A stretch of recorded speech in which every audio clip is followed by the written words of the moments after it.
All right. Good evening, everybody. A little bit of a different introduction tonight.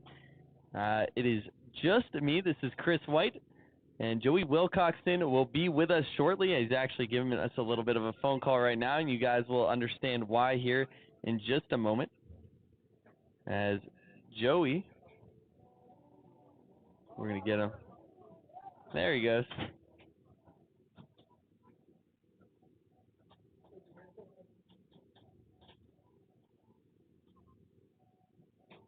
And there you go. You can see the helicopter.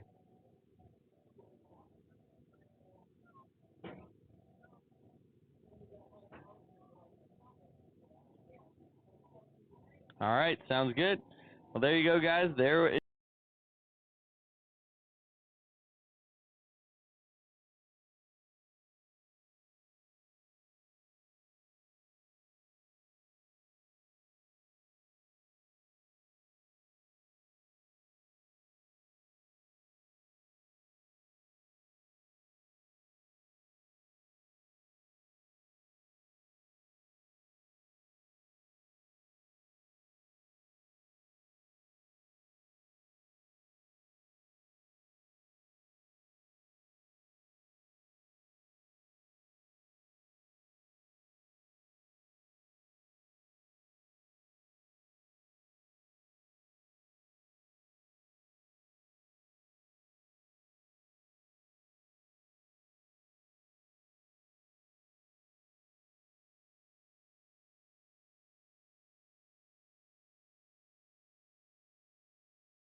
And here we go. And I just realized sound has been off this entire time, so oh man. But the good news here, we're making a big entrance here as Sergeant First Class Dana Bowman is making his way in on a military appreciation night tonight as he flies in. And he'll be entering into the stadium here momentarily. So you guys are joining at the perfect time.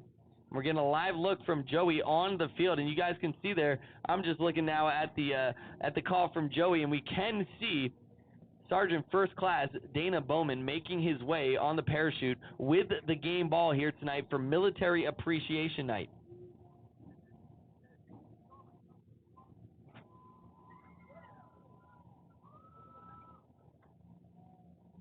And so just a little bit of side information. So at about 4,500 feet, that's when Sergeant Bowman deploys his parachutes. And throughout our country's history, Americans have felt profound appreciation and gratitude for the dedication and sacrifice of our troops and their families. Today, we're here to honor those who have fallen, their comrades, and recognize our abilities and common background, and most of all, be proud to be an American and who we are. So as Sergeant Bowman makes his way into the field tonight, we take a very special moment to remember those who have fallen and thank those who have served in the United States military.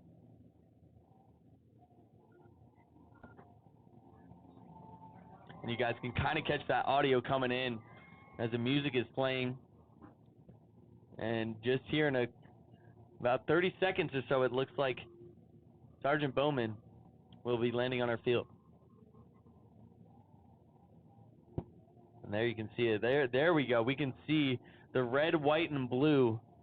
Just beautiful as it's, oh man, what a special moment. And now I can see him with my own eyes. Truly incredible.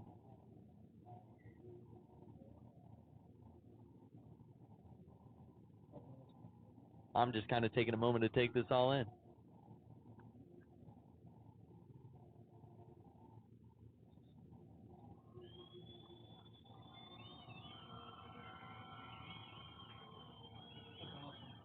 That's pretty cool. Wow.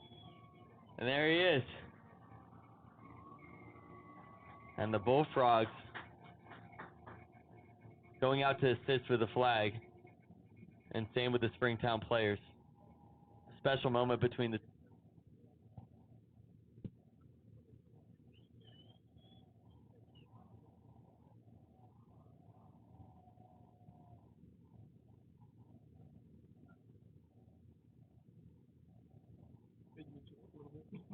That's pretty cool. So, as Joey is saying, they're flipping that flag around and they're waving the flag. So both the Springtown and Lake Worth players, I'm going to go ahead and, you know, don't worry, Joey, you're not missing out on anything. I just want to show a little bit of from the booth. I'm going to take away the FaceTime call for just a second, and you guys can see here from over the booth, what a beautiful sight here as both Springtown and Lake Worth players hold the flag as now the playing of the national anthem.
And there you go, guys. And we'll take a little quick look back at Joey on the field. Say our last little looks, and quite a special moment here as both the Springtown and Lake Worth players hold the flag flown in by First Class Sergeant Bowman. So what a special moment here at Kittrell Stadium tonight. A beautiful night for football and the perfect night, and as always, every night for military appreciation. Again, hey, Joey, thank you for your service. For those of you who don't know, Joey Wilcoxon, one of our fellow military members, retired, of course, but a veteran. You know, got to show our love to you, Joey.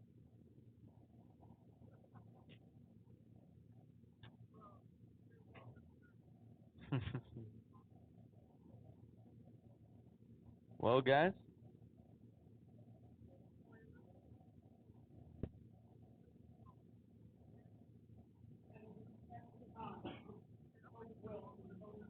Okay, so Joey is going to be... Joey's going to try to get a quick little view here.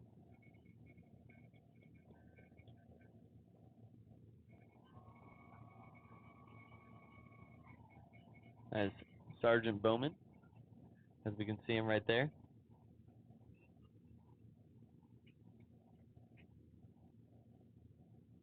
As there is the game ball. So, hey, not too many times do you see at a high school football game ball flown in from above. But guys, hopefully you guys are tuning in and getting ready as Sergeant Bowman. What a special moment. And there you go. You can hear the crowd going crazy. Truly a special moment.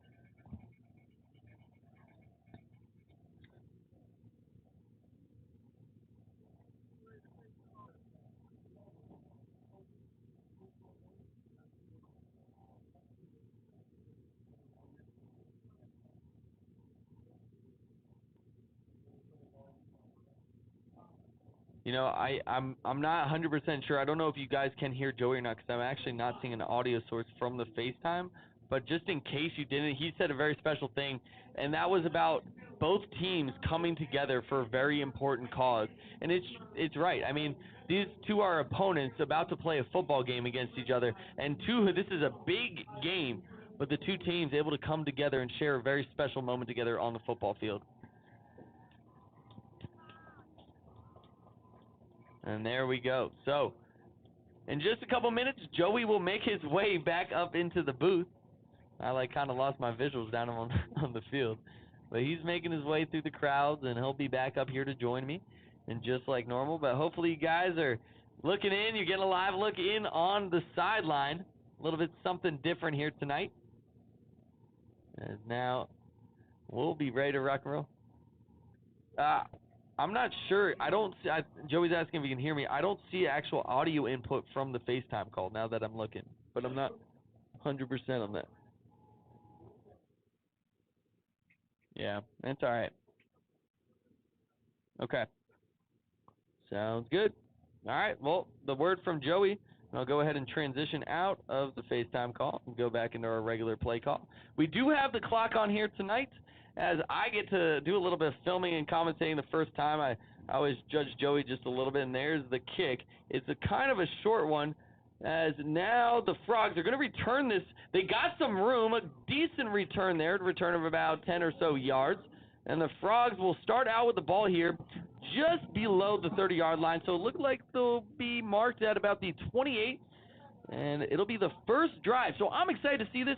Both teams, of course, have had a pretty good season thus far. Springtown narrowly, 4-1, not quite as good as Lake Worth. We got to be the hometown broadcast here. But Lake Worth coming in 5-0, Springtown 4-1, so only having one loss. And I'm going to go ahead and move my seat here as Joey enters back into the booth.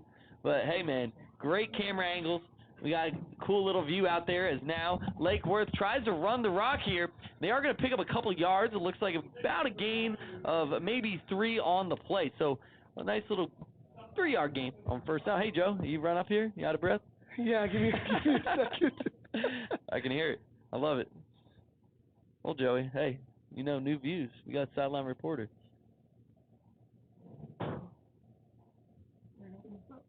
Yeah, we're going to get, there we go. Now you guys can hear the crowd noise. But here we go. High snap to Isaiah Hall. He looks to cut it. He's going to look like he's trying to run it. He gets down past the line of scrimmage. Only a gain of 1 on the play. So with third down at about 6 yards as Lake Worth on the first drive. Now I feel like I'm back into my zone here. I was trying on the fly there. It went pretty all right. You're probably going to watch it back and be like, what are you doing, Chris? Oh, no, you probably did fine. Thanks for the wise words of encouragement. Did they bring any food or anything up here tonight? Not that I've seen, but I got some fillings. I don't know. I got Pop-Tarts. There he goes, rolls out the left-hand side, pulls the ball down. And not going to be good enough for the first down. Interesting position here. Early fourth down. It looks like the punt team is out. Yeah, they are. Unfortunately here. About 4th and 3. It looks like that is Raul Alvarez back to kick this one. And a single deep returner for Springtown.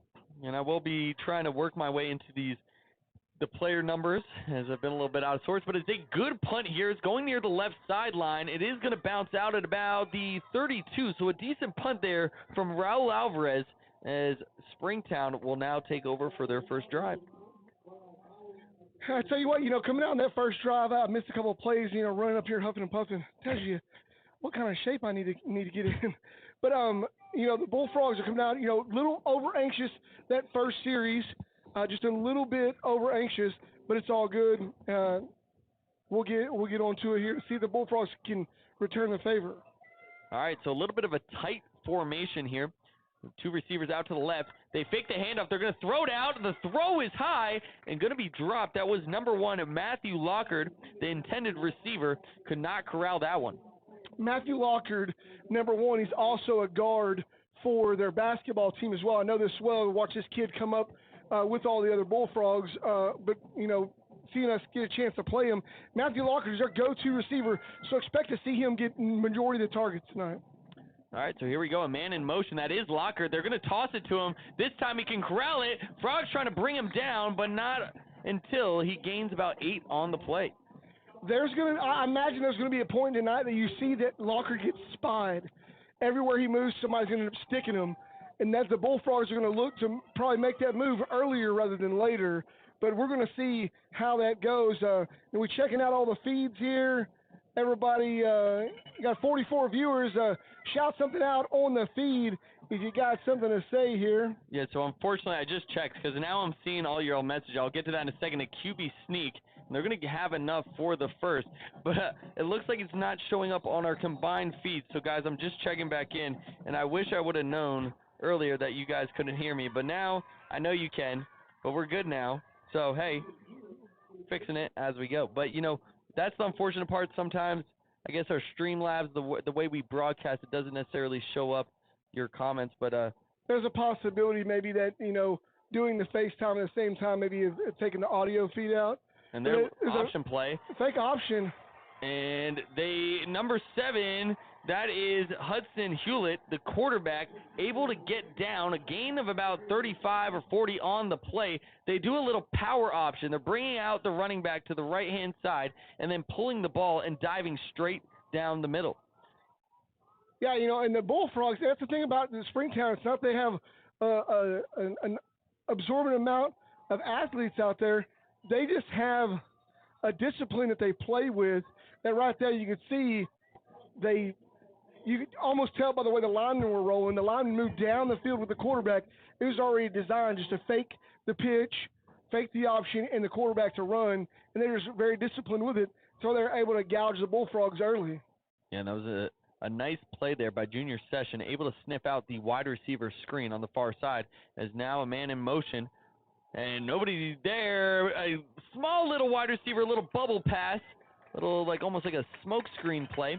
Quarterback looks left, throws back to the right. That was Hewlett with the throw, and only a pickoff of about 2 yards on the play. Yeah, Hewlett is the coach's son, so we very much know around here. Have a quarterback and a dad as a coach. We've seen that before, so. You guarantee that Hewlett's seen this offense and knows this thing backwards and forward as his dad probably pushed it on him early on. Here we go. High snap, but they're going to hand this off. A great tackle in the backfield. That's number 14. I believe, who is that? That is Donnie Reese. I almost said, see, that's why I want to make sure it wasn't Dante. Donnie and Dante. Donnie Reese with a big play in the backfield. That is 4th down. Yeah, Donnie Reese, you love to see that. That was a perfect read. Everybody went to the position they were supposed to, made their penetration, held their spot, and it gave Donnie Reese the room to squirt through there and just be all over that tackle. Great play. Bullfrogs need more of that. So here we go. A big 4th down, a man in motion.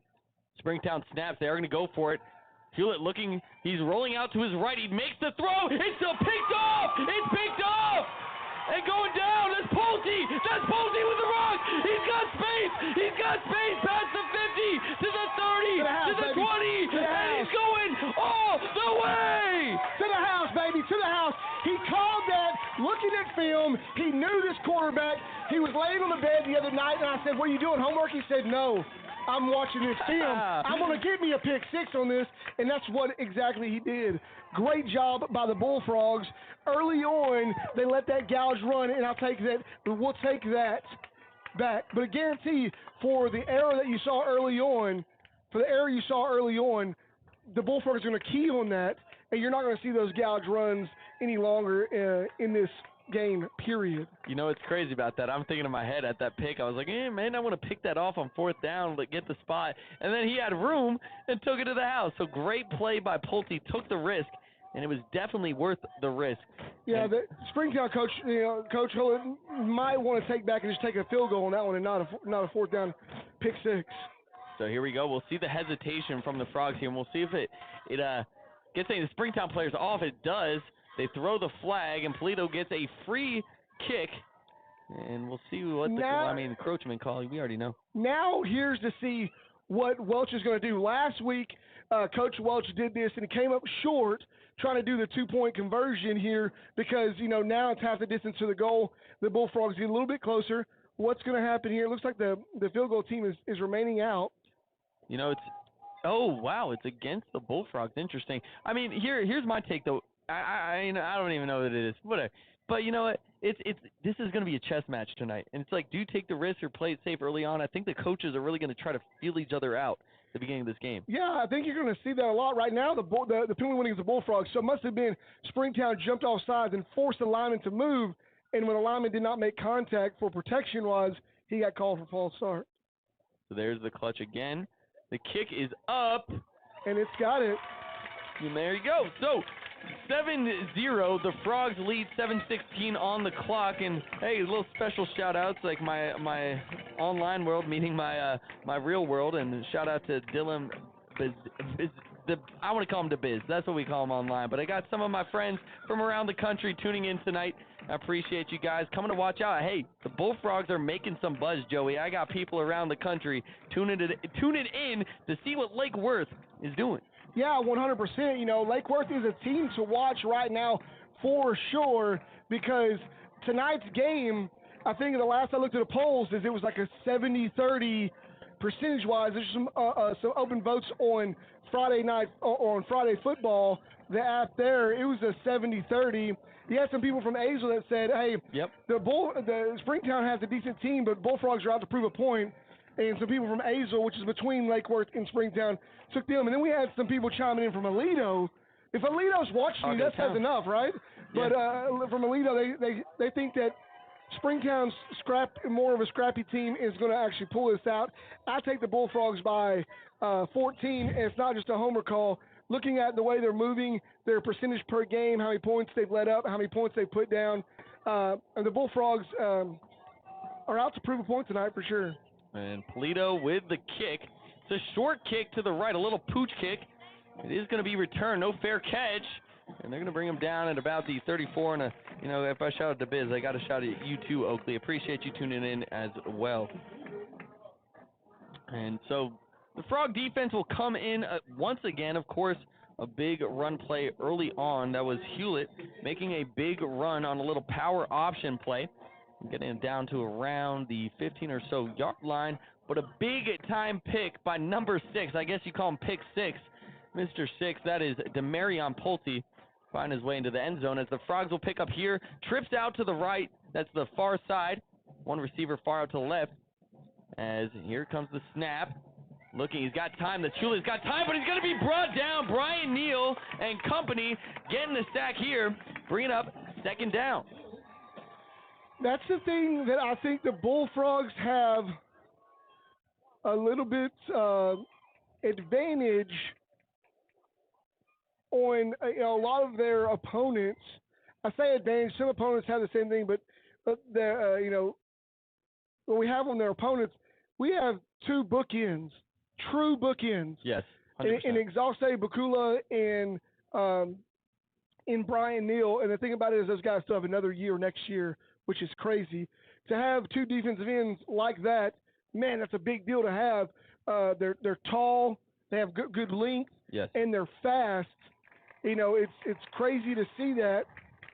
No, they're quick, man. Sometimes you have one tall guy that's pretty quick, and you got a small guy that's quick. And the small guy plays the weak side of the backside, and they kind of have to flip the whole game. Yeah. And it just doesn't work out well. And so, but in Bullfrogs' case, they have what exactly they need. Yeah, no, I love the line from the Frogs. I mean, Neal and Exauste, just 2 great players. Watch them come up from the middle school. And here we go, man in motion. Of course, that's number 1, Lockard. The snap, it is a handoff, trying to get the Bullfrogs the key on Lockard, but nothing doing there. And that's going to bring up 3rd down and long.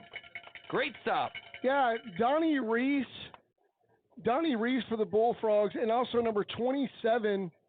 I don't have 27. Where's 27 at on here? We'll get that look at halftime, hopefully. We have him right there. Maybe it's 25. No, that's Abraham Bolito.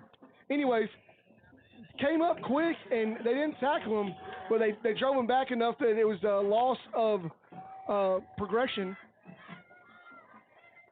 And so here we go. Hewlett drops back. He's got some time. He steps up in the pocket. He's rolling out a little bit. He's got a man, and unfortunately, looks like he just has enough for the first. So a big throw from Hewlett. Yeah, you got to give it to the guy. The guy's kind of got a more methodical kind of wind up in his throw. And it's kind of a longer throw. But when he throws it, those shorter passes, it was a 10-yard pass, and he was able to gouge out 11 out of that to get the first down. I mean, you have to take your hat off to that. 2 receivers out to the left. They're going to read option, or not a read option, I should say RPO, run pass option, and they try to hit the receiver going out to the left-hand side, a little bit too far in front. Yeah, that RPO was actually there. Hewlett just rode the running back a little bit too long, and then looked through the running back over to the wide receiver and threw it out to an area. That's what can be dangerous. Earlier throwing to an area got you a pick 6, so it's going to be dangerous for them. Here they go, and they're going to go ahead, and it's a QB keeper. Little read option once again, and still on his feet. A gain of about 8.5, 8, I don't know, somewhere around there, but a big play for Springtown. Yeah, that right there, that time it was gouged only for, 8 yards. Earlier, it was a much larger run than that. The Bullfrogs really got to work on those keys and be keyed in on that quarterback and running back at the same time. And so here we go, a solid push here from the O-line of Springtown. That'll be good enough for a first. Yeah, and that's what Springtown does best is create a pile and run. They do that from the peewee level all the way up to the varsity level. You see this a lot. Up until some years ago, Springtown used to be a wing tee or a wishbone offense. So you can still see it's part of their structure now. And a good read there. That's Brian Neal not getting baited by the read option and stays home and makes the play on Hewlett. Man, I know y'all probably saw that on camera, how wide he got to read that. Lots of times when guys break down to get wide, their next commit is a dive to try to commit to one or the other. He got wide, moved his feet, kept him just a little bit outside of his shoulders, and then shimmied to the left and got Hewlett as he tried to make his way in. But good job by the Bullfrogs. So here we go. 2nd down on about 11. Man in motion from the far side. It's a jet sweep. He tries to cut it back in, but reaching for him. I believe that was Brian Neal Once again, a great play, got off his block and got shoelaces, but that was enough. Brian Neal with the shoelaces, and Junior Session comes over to finish him off. It's a great team tackling there. Everyone's staying on their assignments. Springtown's doing a good job right now at keeping their eyes on their assignments spread out and trying to chip away a little bit, little by little. So here we go. 2 out to the right, 1 out to the left. Shotgun, 2 backs in the backfield. They're going to go ahead and hand it off. The Frogs are there, and they're going to stop them. So another 4th down from about the 36-yard line. We'll see here, a couple of years ago we saw, or actually I think it was last year, Springtown's kicker last year from kickoff was kicking it through the uprights. So he was really booming that thing. We'll see here. It looks like Hewlett's staying in, so they're confident that they're going to do one of two things, either draw the Bullfrogs off sides, or 2, they're going to actually be able to, it looks like they're going to quick kick. Okay, here we go. Oh, no. Yeah, they're going to just roll out. A nice little kick. It rolls down to about, I'm going to say 11, 12-yard line. We'll see what the spot is. Ooh, a generous spot for the Frogs. Out of the 14, so the Frogs will take over at their own 14. Oh, wow. That's an old tactic. An old tactic, which, Springtown very much has a seasoned, let's not call it old, style of playing football. But that's a quick kick. You have a guy that can really run the ball. Yep. He runs, goes, and holds the punt return team, holds them until they commit to blocking the punt, and then he kicks a little spiral with the back end of the ball down low, so it automatically makes a roll forward and goes right out of bounds and makes it unreturnable. And the Frogs go spread here. 2 out left, 2 out right. Man in motion. That's Damian Moore. And a little QB draw action as Isaiah Hall tries to take this, but nothing really doing there. And that's going to be stopped after 1 yard. Yeah, that play out there was just saying there's not a lot of commitment to that play. As you saw Hall, there was not a lot of trickery there. There was not a great fake on that one. The defense kind of read it through and through. When you send a guy in motion, you got to at least look up at him. Of course. Yeah, if you look up at him, then you can see, you can hold the defense in their positions. But here we go. And now here come the Frogs. Damian Moore with the handoff. He's looking for a hole. He had a little bit of space. Only going to pick up, let's see, about 5, maybe 4 yards on the play. So a decent 3rd down opportunity here for the Frogs. Yeah, Damian Moore came through, and right before he could hit that afterburner, he got stopped in his tracks there. So about 3rd down and 4.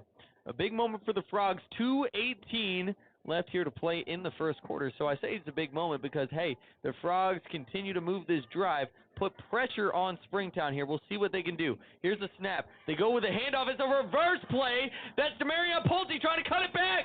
As the quarterback's in the lead block, and he's got the 1st down. Isaiah Hall send edge. My goodness. I get to him after the game, too, but Demarion Pulte's going to look back down on film and say, why did I cut back inside? I can beat everybody to the sidelines. She should just could have kept racing toward the sidelines. He probably would have picked up another 10, 15 yards easily on that, if not busted. He has the speed for it. Great play drawn up by the coaches and great execution by the offensive line, being disciplined to stay on their blocks and push out, and a great job by Isaiah Hall with the lead block. You don't see those two often from Lake Worth, a little bit deep in the playbook. As here we go. So Twins formation, Damian Moore out in motion, and it looks like back to the QB draw. And only a pickup of about 3 on the play.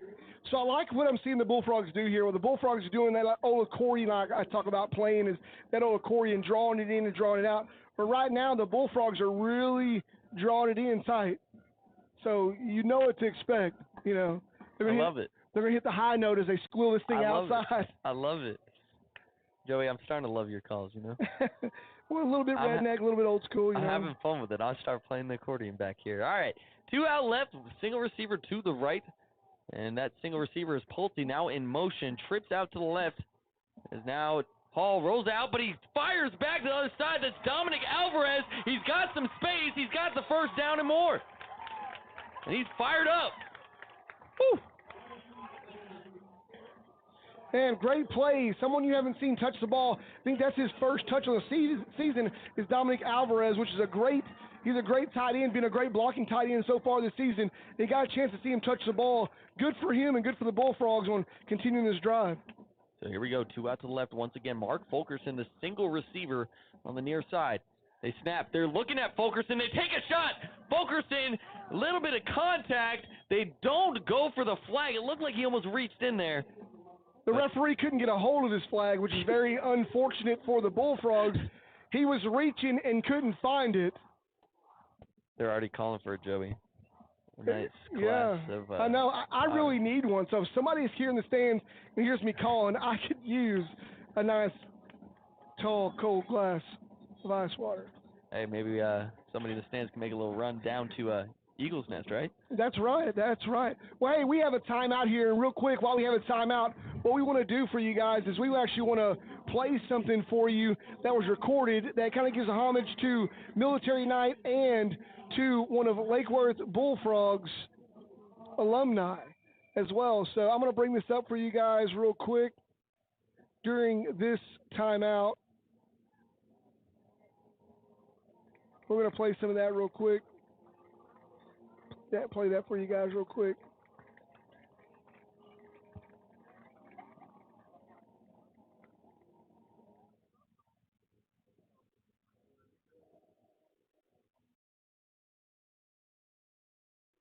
Let us know on the feed if you guys can hear that.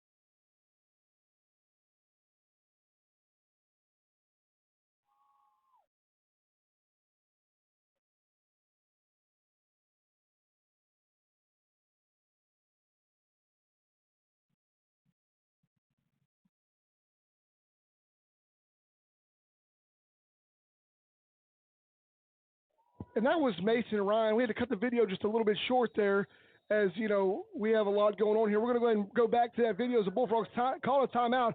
Great play there on that last one with a good gouge against the Porcupines. The Bullfrogs have another first down. Oh, man, it sounds like we're not getting any sound, so we're going to go away from that video right quick. We apologize for that. We will post this video as well in our feed. Not sure what the deal is with the sound there, but we'll get it figured out, and we'll try to play it there at halftime. But here we are, timeout by, it looks like a timeout by the Bullfrogs. They're on their march. That was actually wasn't a timeout. It was the end of the first quarter. Bullfrogs lead 7-0. Today's game is brought to you by the Eagles Nest. Eagles Nest located just up the road from Lake Worth High School, down the road, heading north on Boat Club Road before you get to Bailey Boswell on the left-hand side. You can't miss it. Eagles Nest. You can go there, get some wings. They have a lot of TVs, fun place to take the family to watch the game. And look, if you're thirsty, you can get you nice, tall, cold glass ice water, or maybe even some of that golden nectar sweet tea. It's some good stuff. Make sure you take the family out there this weekend and go watch a game. Back to the game here, Chris.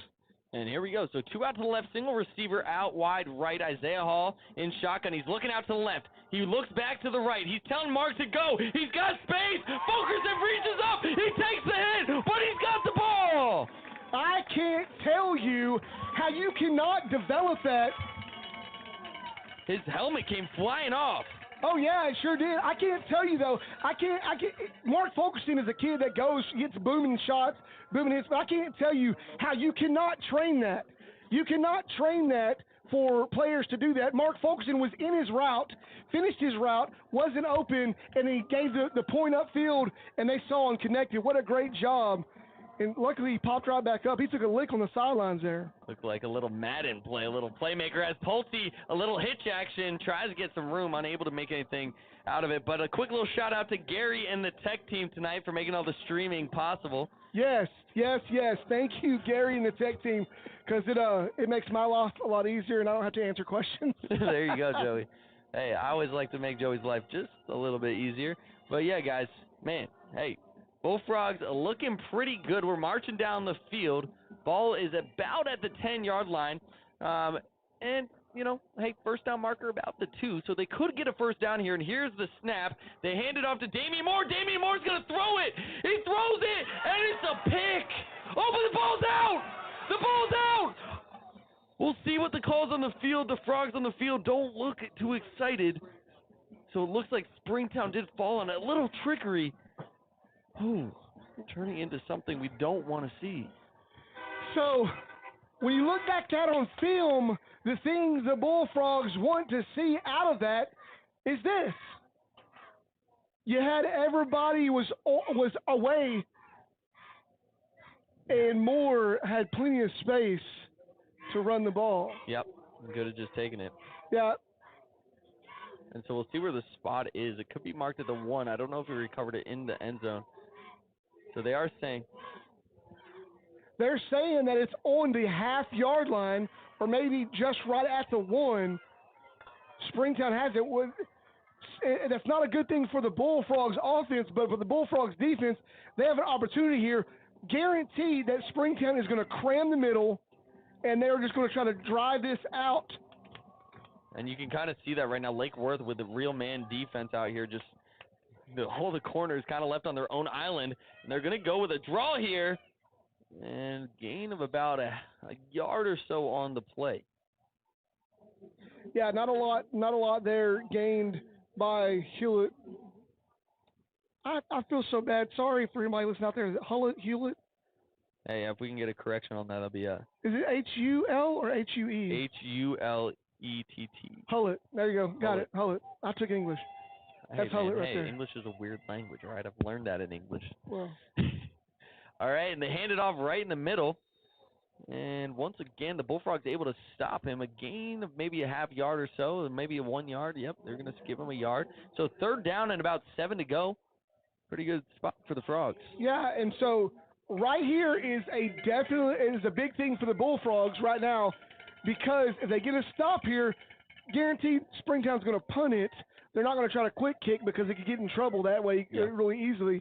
But right now it looks like they're going to go one-on-one against Avington is what I'm expecting. And then you have number 1 coming out of the backfield out to the left-hand side. So that's Lockhart, and here we go. And he's going to have the rock. He's got some space, and he's going to be past the first down marker. No, they don't give him the first down. They don't. It looks like they're giving him a yard short from what I see, and it's going to be 4th down for Springtown. And so this is a question. Springtown's not a team known for for punting it on 1 yard, needing 1 yard gains. They're just going to try to cram it down your throat. Yeah, here we go. Let's see if Lake Worth can stop him here.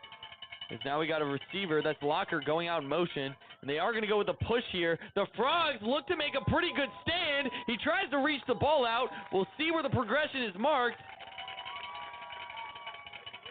And it looks like the offense will be taking over. What? That right there. Talk about tug of war here.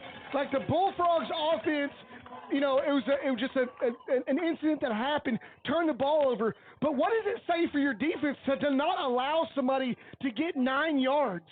Yeah. To get 9 yards. Or maybe they got 9 yards to get 10 yards. Yeah, there you go. To get 10 yards, but they don't get outside of the 10-yard lines. They're on the 10. Bullfrogs are on the 10-yard line. What's going to happen here? Hey, look, hopefully it's a little bit of a reset here. We saw that little bit of an interesting, Damian could have ran that in, but he threw the ball. We'll see what they can do here. It's a little keeper option from Mr. number 4. That's Isaiah Hall. A little direct snap, QB draw, a little power, I guess. QB power is the better term for it. Making his way down to about the 4 or 5 yard line. Yeah, there is great patience by Isaiah, being able to read his blocks and go through back and forth. Great patience to do that, to not try to get ahead of yourself, and he's able to chip away halfway down the sticks, halfway to the goal line. So here we go. 2nd down and goal from the 5. Frogs in a jumbo formation, and a flag is thrown. Looks like they went back to the same play. Let's see what the call is. It's gotta be a false start.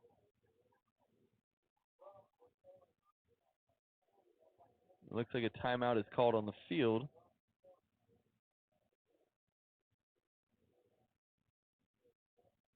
Timeout.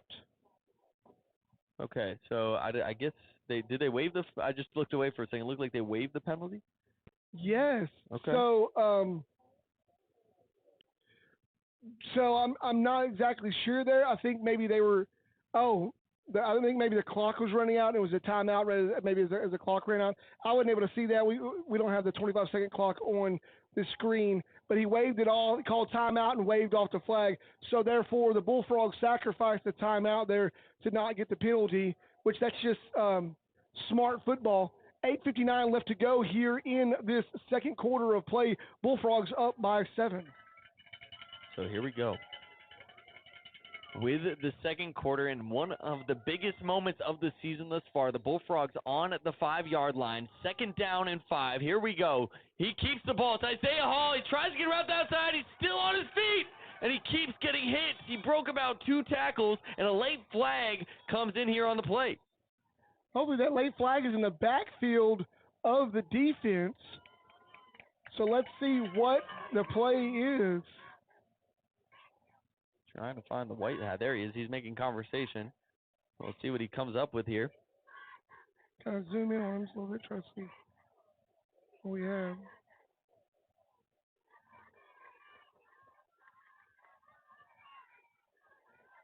So just awaiting the call. As Isaiah Hall kept fighting. Got hit once, broke it. Hit twice, broke it. The 3rd time's the charm. Just trying to stay on his feet, but an endless round.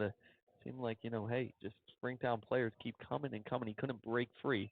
Was brought down for about a loss of 2 yards on the play. But, of course, the flag will dictate where the next spot is. We'll see what the call is here. They're still discussing what happened on the field. So, obviously, not the easiest call in the world. And we couldn't really see from our angle what happened exactly. Kind of looked like it happened in the back of the line. And here we go. Personal foul. Against the defense, hit to the helmet. Looks like targeting. That's a heavy penalty right there. So that is going to be a automatic 1st down for the Bullfrogs, half the distance to the goal. So a big opportunity for the Bullfrogs. Man, you got to see him take advantage of it here, though. This is a big moment. You got to. The last offensive series, that interception was kind of like, oh, man, is the pendulum going to swing? And the defense really stepped up and got a huge stop. So it was a great job by the Bullfrogs. And then now the offense, Bullfrogs are really trying to give them a little dose of their own medicine. Try a little quarterback running action, kind of run at them. Reason why would you do that? Why would you do that, Chris? Yeah. Let me tell you why. I'll tell you why. Why? Why you do that is because their front defensive line is pretty big guys, right? If you attack those defensive linemen early on and continue to make them work at that tackle, by the time you get late in the second and you get into the second half, those defensive linemen aren't going to be able to keep up with your quarterback as he runs to the edge. So you're going to see this right now. The Bullfrogs continue to try to ram it down their throat. I formation. They're going to go with a QB sneak. It's that power football. We'll see what the spot is. It's going to be close. We got a touchdown. And we got a touchdown on the far side. And here we go. They're in. So no discussions to be made. 6 more points for the Frogs, and the QB sneak and Isaiah Hall is in. Well, you said there's no discussion to be made. This referee on this side kind of said, okay, it's touchdown. I guess I agree with the other side. No, that's what I'm saying. They didn't even want to get together. It was just like, all right. The white hat looked to the right and said, "You see it? Yep, I saw it. All right, touchdown." And so here we go. Polito back, and the ball is up. and it is good. And Lake Worth up 14-0. Man, you're in a good spot right now, but this is the thing about Springtown and why Springtown is 4-1 and why they're ranked 10th. Yeah. They're ranked 13th now. Well, they were, I don't know. On Max Prep, they were 8. It kind of fluctuates a little bit. Yeah, they lost to Melissa, but Melissa's is a heavy team to lose to. Well, they were 4 on Max. So I just from what I saw, 4 on Max for another 8. And what did you see? I looked at I think it was 10 or 13 now on Friday night. Okay. And so anyways, what that looks at, they're in that position for a reason. Last year they went 3 deep. They went 3 deep in the playoffs, and then not only that. They don't give up, and that's the thing. The Bullfrogs, the tempo the Bullfrogs are playing with right now, the score doesn't tell it, but Springtown's putting up a fight. They're putting up a fight. The Bullfrogs have managed to keep them at 0 thus far, which tells you the Bullfrog defense across the board is done their research. Yep. And but it hasn't been flawless, but they've done a great job to recover when there have been some gaps poked, and the offense has just done their thing, which hasn't been perfect, but they found some ways to score, and that's what you like to see. And so Polito lines up the kick from his left hash, and the ball is up, and it's a driven kick towards the sideline and stays in. That's going to be a touchback. So, once again, we haven't seen a lot of these this season, but I'll go ahead and give you the breakdown. Those of y'all that are watching football, a touchback, difference between a touchback, a fair catch, and the ball going out of bounds. A touchback means the ball goes through the end zone or goes out of the end zone left or right, but it crosses over the goal line. Consider a touchback. Therefore, the ball will start on the 25-yard line. If the ball had went out of bounds, the ball would have started on the 30. And if Springtown would have did a fair catch, meaning he waved his hand up in the air and caught it, the ball would have been down wherever they caught it at. So the referees get to the 25-yard line. At the 30. What? And I'm not sure why they spotted at the 30. It was. All right. Maybe I'm wrong. Maybe I need to touch up. Maybe that's the reason why I haven't reffed a game this season. There you go. Anyways. Right, here we go. So the fake handoff and a little wide receiver screen action and a great attempt at a tackle and somehow on his feet. Oh, my gosh. What a key on the ball. Trying to wrestle that ball free. Man, how did he stay up? He got the ball. The referees are looking at it. And he came up with the ball. That right there, the Bullfrogs, whoever that DB was there in the back, that was just a fluke play that should have been. False start. At least I saw it on my side of this wide receiver to the near side. Yeah, so Springtown does this. Springtown, as soon as they have a gouge, they like to pick up the pace. They go right into their 2-minute offense. They go basically into a 2-minute offense the very next play after a big gouge like that to try to catch the defense winded and out of sorts. There you go. You're going to see that. Oh, I didn't have it in play. Didn't have it in film. You're trying to watch it back. My bad. If I don't keep it zoomed out, Joe McDaniel will yell at me. If I don't keep it zoomed in. Hey, they've been calling for you in the chat. Hey, there we quarterback go. keeps it. Reversing it back, and that is a little tag team action. That's Craig Williams and Cornell Avington on the plate. Ooh. Quarterback's got to watch out for that. I mean, even though they didn't call it because it wasn't intentional, that was head-to-head contact with when Craig Williams just walloped Hullett as they hit. And so here we go. Little full house formation, the pistol formation. They hand it off. The Frogs all over that one. And that is Gilmore and Mr. Brian Neal on the plate. Who'd you say the other one was? Terrence Gilmore. Terrence Gilmore stepping up and making a name for himself, which, I mean, he has a name, but he's getting announced here, really filling a gap. His number's been called. This is the next man up offense and defense for the Bullfrogs, so glad to see him out there getting some reps. So here we go, a 3-man front now for the Frogs. Rolling out as Hewlett trying to find some room. Frogs chasing him. He's still got some time. He tucks it up. Will they make the play? Oh, no. Cornell Avington wide open. A free interception and dropped it. Wow. Wow. You don't get too many that easy, huh, Joey? Nope. Wow. And back on film, I always refer to film. In the film room, I can just hear all the guys going, whoop, whoop, whoop. Oh, he's going to hear it tomorrow. Don't you worry. Hey, he's done a great job already. The sophomore already has 2 interceptions on the season, which is a big deal just in the first 5 games. So he had a chance there. I think he'll get another shot tonight. So here you go. A little bit of a tight formation here. The Frogs bringing some pressure. He's got some time. And the ball is low, and it is dropped. That, I believe, is a turnover on downs.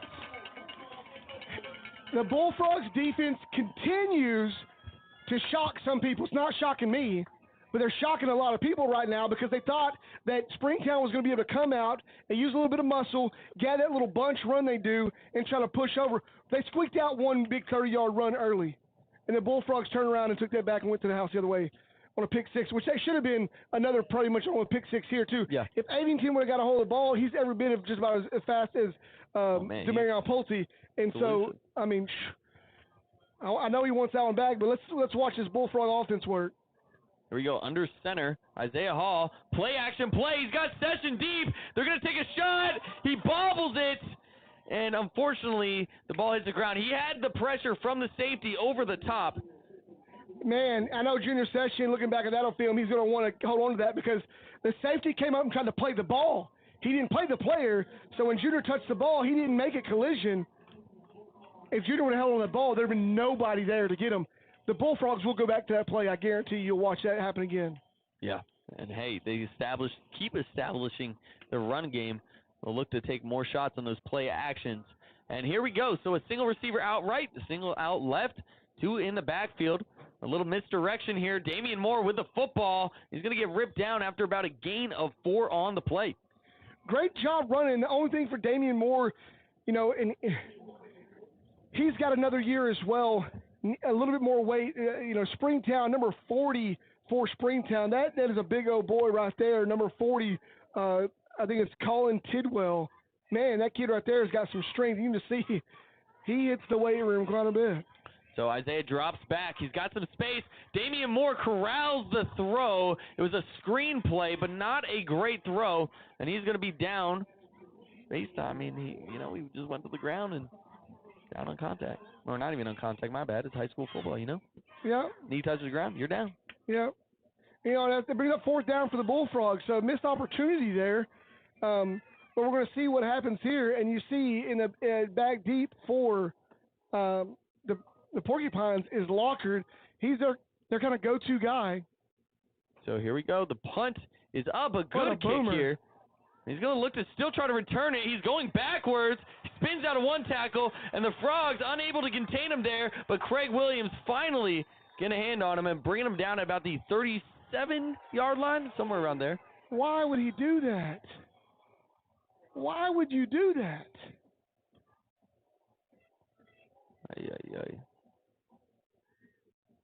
It gets quiet here, especially when, you have a team doing phenomenal things. It takes one moment to step out of yourself, and it causes some trouble. There's a flag thrown, though, and it looks like the signal I'm seeing from the boys in the field is that Springtown was holding on to a face mask, but from here it didn't look that way. Now we just wait. It is on Lake Worth. So Bullfrogs got a sideline warning, and then they got a face mask penalty or a personal foul penalty, unnecessary roughness. It looked like on the Bullfrogs. So just gave Springtown the ball in excellent field position. Yeah, that's tough too, especially with 5 minutes here until halftime. Don't want to give Springtown any field position as they got a single receiver outright. They're going to hand this ball off. They fake the wide receiver screen, but still with the ball is the running back. And that will be a gain of about 4 on the play. Yep. They're having to try to stretch the field of the Bullfrogs. The Bullfrogs are plenty fast enough to get things going, and commotion happening on the Bullfrog sideline as one of the student trainers are having to be attended to. You know, it's kind of, you're on the sidelines, high school football, head on a swivel. I hope he or she is okay. I can't tell who it is, but here we go, back to play. And so they're going to go for a wide receiver. Or no, that's not. What am I saying here? That is a QB keeper on like a power. It's kind of, I call it the power play because you have a power option. You have a receiver, running back. Oh, my gosh. A running back on your left and right, but that left-hand running back is going to act as that lead blocker. And the quarterback moves, kind of waiting for that power play out of shotgun and pulls it at the last second, darting up the middle. It's kind of, you know, it's a sweep option. So instead of being a dive option or a veer option, it's a sweep. The running back's coming across the face of the quarterback, and he's just watching the defense. And so here we go. Two receivers out left. One was in motion, and that is going to be Lockhart with the run. He's got the first down. Only needed about 1 yard on the play. So the Bullfrogs now, Porcupines right now are moving the ball a little bit. And the Bullfrogs had to get a stop. 3 minutes and 40 seconds and counting down here in the second quarter. The Bullfrogs would love to get out of this thing going into halftime 14-0, or at least get the ball back with nothing on the. He's got a man. A good throw there by Hewlett. And he's still on his feet. And finally the big hit laid into by, that is Avington on the play. That was number 6. Bell with the catch.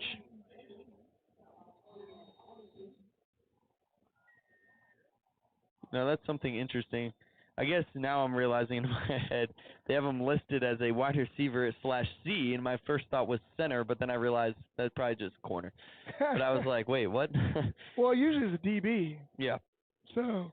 Yeah, DB, CB, whatever, but nope, they list them as Cs. Interesting. Well, Springtown found a gap in the Bullfrogs' defense on that last throw. Nobody covering. Right now, Walker goes out to the second inside receiver on that side, and there's nobody over the top of him. And they go to the run here. It's going to be gain of about 5 on the play, 4 or 5. Second down. You know, I was a little nervous in that last play. There was doubles up top, and there was nobody actually out over the top of Lockhart. But now I think what they're doing here is they're apexing that outside backer in between the last guy line of scrimmage and the slot. So here we go. They're telling them to push out. Coaches are at least on the sideline just a bit. And they are going to go for the QB keeper. Looks like an RPO almost. The quarterback decides to take it. Just shy of the first down, a gain of about 4 or 5 on the play. And, man, Brian Neal read that perfectly. He read that perfectly. And right now the Bullfrogs, they get a stop here. You already know Springtown's went for 4th down multiple times this game. Bullfrogs get a stop. Guarantee it's 4th down territory. They're not going to settle for a field goal. So Bullfrogs need a stop right here. Springtown not in a rush. 1:50 on the clock here. They're going to throw a little bubble screen, and that is Lockhart putting the first points on the board for Springtown. It's a little,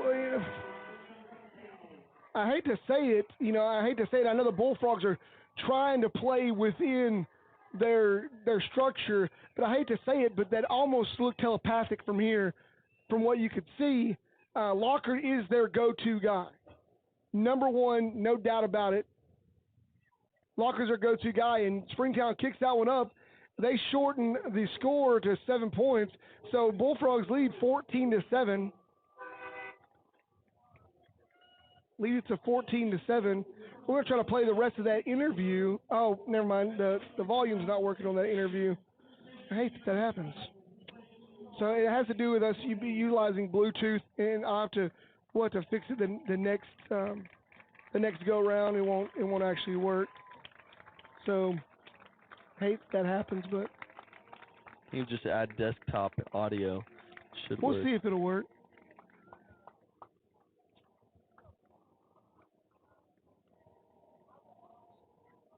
And both teams will hustle out here. So about minute 48. Frogs only have 1 timeout remaining. So not the most optimal the most optimal situation for the Frogs here. They will have a chance. Of course, they do have a big shot offense, and there at least the possibility of having a big shot with Isaiah Hall. He's got quite an arm. And a couple speedy receivers out there for the Frogs, so we'll see what kind of action. But first, we got to have the kick. It's a kick to about the 20. Pulte gets the return. He's actually got some space here. He's past the 50, looking for some blocks, trying to cut it back, still on his feet, and brought down at the 40. So a minute 37, and a big opportunity here for the Frogs before half. That is a great job returning by Pulte. Put the Bullfrogs in a position to try to get a little more life out of this offense and get it going. Bullfrogs right now have one score apiece on their offense and their defense, which is a great job. The Bullfrogs looking to try to do something here. Springtown lines up with man on the outside. And Damian Moore receives the handoff. They went I formation there. Strong I. And that's a pick of about 3, and the clock is ticking. A minute and 24 now on the clock. They got to hurry up here. And we'll really see, will they test Polito here? I don't see him practicing his kicks on the sideline at the moment. And here we go. Play action. Sessions down the sideline. They're going to throw it. This Dominic Alvarez gets lit up as he tries to make the catch, and an incompletion on the play. Yeah, and I'm not sure why there was no flag thrown on that. The reason why I say that is because it didn't look like the player went for the ball. I don't know if I got it on camera. I was trying to do some audio stuff. But man, that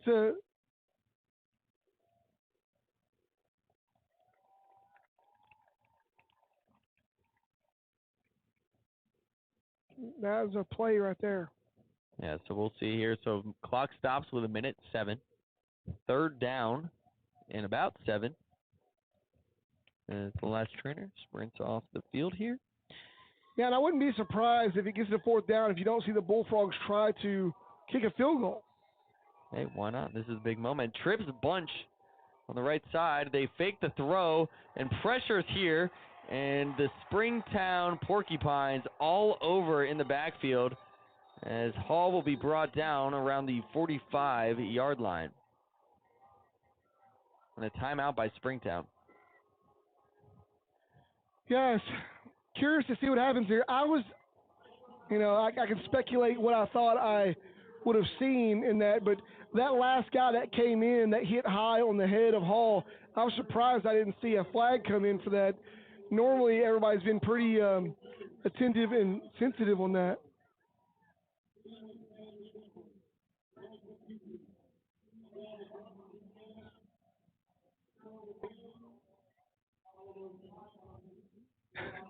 I like it how, these kids are in high school, and sometimes we get comments from people like, the kid ain't Rogers.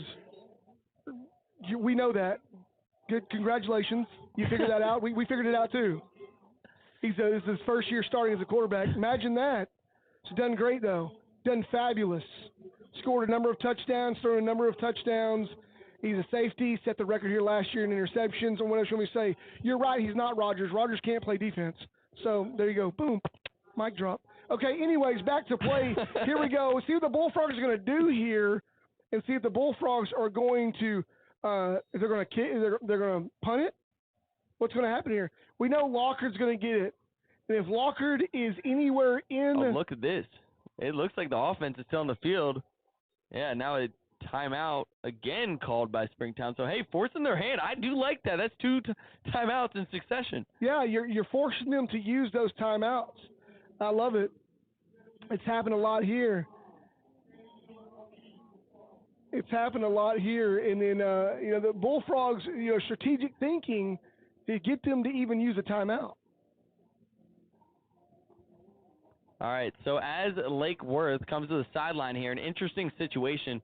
So, football's like a chess match. Maybe the coach is purposely sending out that offense, trying to send Springtown to look, forcing their hand. They brought out the special teams unit, Springtown did, and then they saw the offense and had to call another timeout. So we'll see what the actual play call is here now on 4th down and about 13. Yeah, I'm curious. I'm curious to see what happens. I'm curious to see what happens here. There's not a lot of curiosity for this team for me right now, but the Bullfrogs are lining up. Hauled out there. Once again. Wow, okay. All right, let's see what you got. Come on, kid. Big 4th down here, and Hall steps back. Will he kick it here? Look at this. They're playing a little mind games, but I like this. This is fun. All right, come on. They're waiting the play clock to go down. Still got about 12 seconds. And the Bullfrogs use their timeout. And there's another timeout. 3 straight. Yeah, the Bullfrogs use their timeout. It's a little chess. You said it was going to be a chess match. Said it was going to be a chess match a little bit. See what's going to happen here. What I like to see is as soon as Hall backed up, they backed up further. So what it did is it leaves a gap in the middle of the field. So now Coach Welch has to make a decision. Does he want to utilize the gap in the middle of the field? Does he think that we can get it? Because that gap in the middle of the field for the Bullfrogs is 13 yards away. 13 yards away from a first down. Or if you catch it in the middle of the field, you still put them inside the 35. Yeah. Still not bad field position. They still got to go 65 yards to be able to get that. The Bullfrogs have missed on a couple of opportunities, which I know they really want those back and really would love to capitalize on those. So, we'll see what's happened here. Looks like Springtown has a change as the Bullfrogs bring out the punt team, and Springtown now brings out their punt return team. So, hey, I like that. 1:03 on the clock. Forces Springtown to use some timeouts, and the kick is up, and it's a good punt. Oh, it's a boomer. And that's going to be, wow, what a punt! And he might try to return this. And, yeah, interesting. Don't put yourself in a dangerous situation there, Lockhart, but he runs it out. Smart play down at the 13-yard line. Yeah, you got to give it to Lockhart there on that one. That was a beautiful punt by Raul Alvarez. Great job getting the ball down the field from where he kicked the ball to where it landed. That was a solid 50-yard punt. From the line of scrimmage, it was more like 42 or maybe 38. But from the line of scrimmage, but where this is he actually punted it, and man, what a great job he did. Here we go. Springtown's going to try to make something happen here. So it looks like 2 high safeties as Junior Session looking to play back a little bit, and they run the ball here. Springtown does, and an easy stop for the Frogs. That's the first time I think we've seen a run by number 12, Joseph Yostin. Joseph Yostin on the carry for Springtown, giving Lockhart a little break there, I guess. So you can see it's almost like a little bit of a cover 4 look here from the Frogs as the corner's playing deep, 2 safeties high over the top. We'll see what we get here. And they go back to the run game. And he picks up some yards just about at that first down marker. They do look like give him the first came down. out. Oh, wow. Oh, my God. Bullfrogs ball. The referee didn't get excited about it. I didn't know it was going to happen. Me neither. I was all, oh man, you kind of can't see that down in there, with everything going on. But yeah, hey, sorry for the delayed excitement there. The referee is just kind of like slowly waves you watch the replay there, slowly waves it off like, hey, they got the ball back. Are y'all going to get excited? 16 seconds left to go, Chris. Well, 16 seconds, but the interesting fact here is no timeouts for Lake Worth. So what do they do here? They're going to take a shot and hopefully throw it out of bounds. If they don't have anything, what do they do here? So interesting choices for the Frogs to come out here with about 16 seconds before half. I can answer it for you. Springtown plays man. Right now they're trying to play something different. If Springtown plays man mostly, Bullfrogs going to take a shot. Here we go. Isaiah Hall drops back. He's got some time rolling out. He takes a throw out of bounds, and the smart play there from Isaiah Hall. 11 seconds on the clock. Still possibly one more play. I got to clap it up for Isaiah right there. The young man is learning because he's a number of times this season he's ran the ball and he got in trouble. He just eat the ball and eat the loss and didn't throw it out of bounds. This time he rolled out, got outside the tackle like he's supposed to, threw it out of bounds, said, okay, let's try another one. And the Bullfrogs only lost 5 seconds on that play. So we're going to see what happens here. I imagine the Bullfrogs are going to try to get something open across the middle and behind the right side safeties. We're going to see what happens. Trips to the left. Here we go, and there's Damian Moore in motion. Isaiah drops back. He's got time. He takes a shot, and it's high, and it's picked off. Frogs got to make a play here. Time is close to expiring, and his clock stops with 2 seconds as the Frogs unable to make a play. And there's a player down the field. Man, they're fighting it out here. This is white knuckle territory for sure. 2 seconds left to go. I mean, it's a battle here at Kittrell Stadium. I'm Joey Wilcoxon. Sitting next to me is Chris White. We're making this call tonight. Call brought to you by Eagles Nest on this Military Appreciation Night. Eagles Nest located just up the road from Bullfrog High School, Lake Worth High School, just up Boat Club Road. A great place to go have a meal with the family. They have some great breakfast as well. And go have some wings, go have some good food there. They have a 185-inch screen TV wall.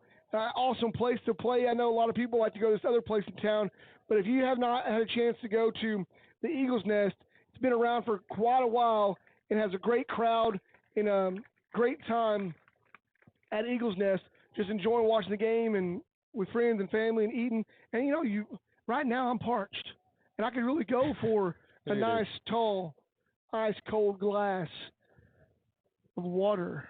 There you go. Because, every adult needs an ice, tall, cold glass of crystallized water. Maybe not crystallized, maybe just crystal clear. There you go. And they're going to go ahead and kneel Springtown as we're going to go to halftime here. And what a chess match here at Kittrell Stadium. And, man, Joey, it's been back and forth. A lot of my heart's been pounding. I've been standing up the whole time. You're teaching me the ways how to call a game. I'm telling you, it's just this game tonight, right now, the Bullfrogs, I'm going to call this for the Bullfrogs. The Bullfrogs came out very anxious to this game. Now that they go in, they won the first half 14-7, which the first half should have been 21-0. Yep. That's what it should have been. Oh, thank you so much. There's the water. There it is. We should have went in going to this half 21-0 or maybe even 28-0. Should have been a pick there. Yeah. But unfortunately, it did not happen. It's been coming kind of back and forth. It's kind of unfortunate. A couple picks, a couple opportunities for picks on both sides. It's like, it's been kind of tough out here to watch both teams. I mean, I was hoping Cornell would come away with one, but, man, we get down near the goal line, and the ball starts flying into the other team's hands. And the Bullfrogs are just now going in the locker room. There was a lot to be said there on the sidelines. And so now we're going to get a chance to see Springtown's marching band followed up by Lake Worth's marching band, and we're going to take a little voice break there. Thank you guys so much. Keep watching.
Ladies and gentlemen, please welcome to the field the sound of Springtown Marching Band. The band is performing the 2021 UIL competition show with the game. The band is under the field direction of senior drum majors Emily Easter, Juan Hera, and Brittany Tyree. Soloists tonight include Cindy Wade on piccolo, Shaylee Ward on clarinet, Tyler Thomas on harmonium, Kate Mitchell on telephone, and Kate Mitchell on trumpet. Our soloists are Mary Graver, Diana Perez, and Catherine Johnson. The section of the week is the clarinet.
Gentlemen, with the crash of cymbals and the gleam of shining brass, Lakewood High School is proud to present the Bullfrogs Marching Band.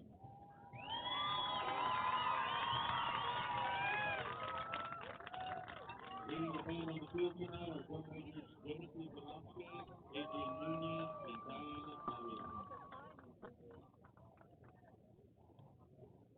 Performing a portion of their 2021 competition show, A New Beginning, we present the Bullfrogs Marching Band.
punishment for the Bullfrog band include Alyssa Moxa, Sofia Estrada, Letty Garcia, Joseph Thompson, Mariana Reyes, Fernando Segura, Calvin Smith, Jordan Peru, Ethan Mahoney, Michelle Hernandez, Joanna Rue, Jordan Adams, and Zoe Martesco. Staff for the Bullfrog band include Chris Phoenix, Jake Farrell, Stephanie Salazar, Doran Stokely, Colton Caney, Isaiah Leos, Adrian Villalobos, Joseph Garviola, Elijah Gomez, and James Reed. This has been Mr. Salazar, voice of the B&B. Have a great evening. Go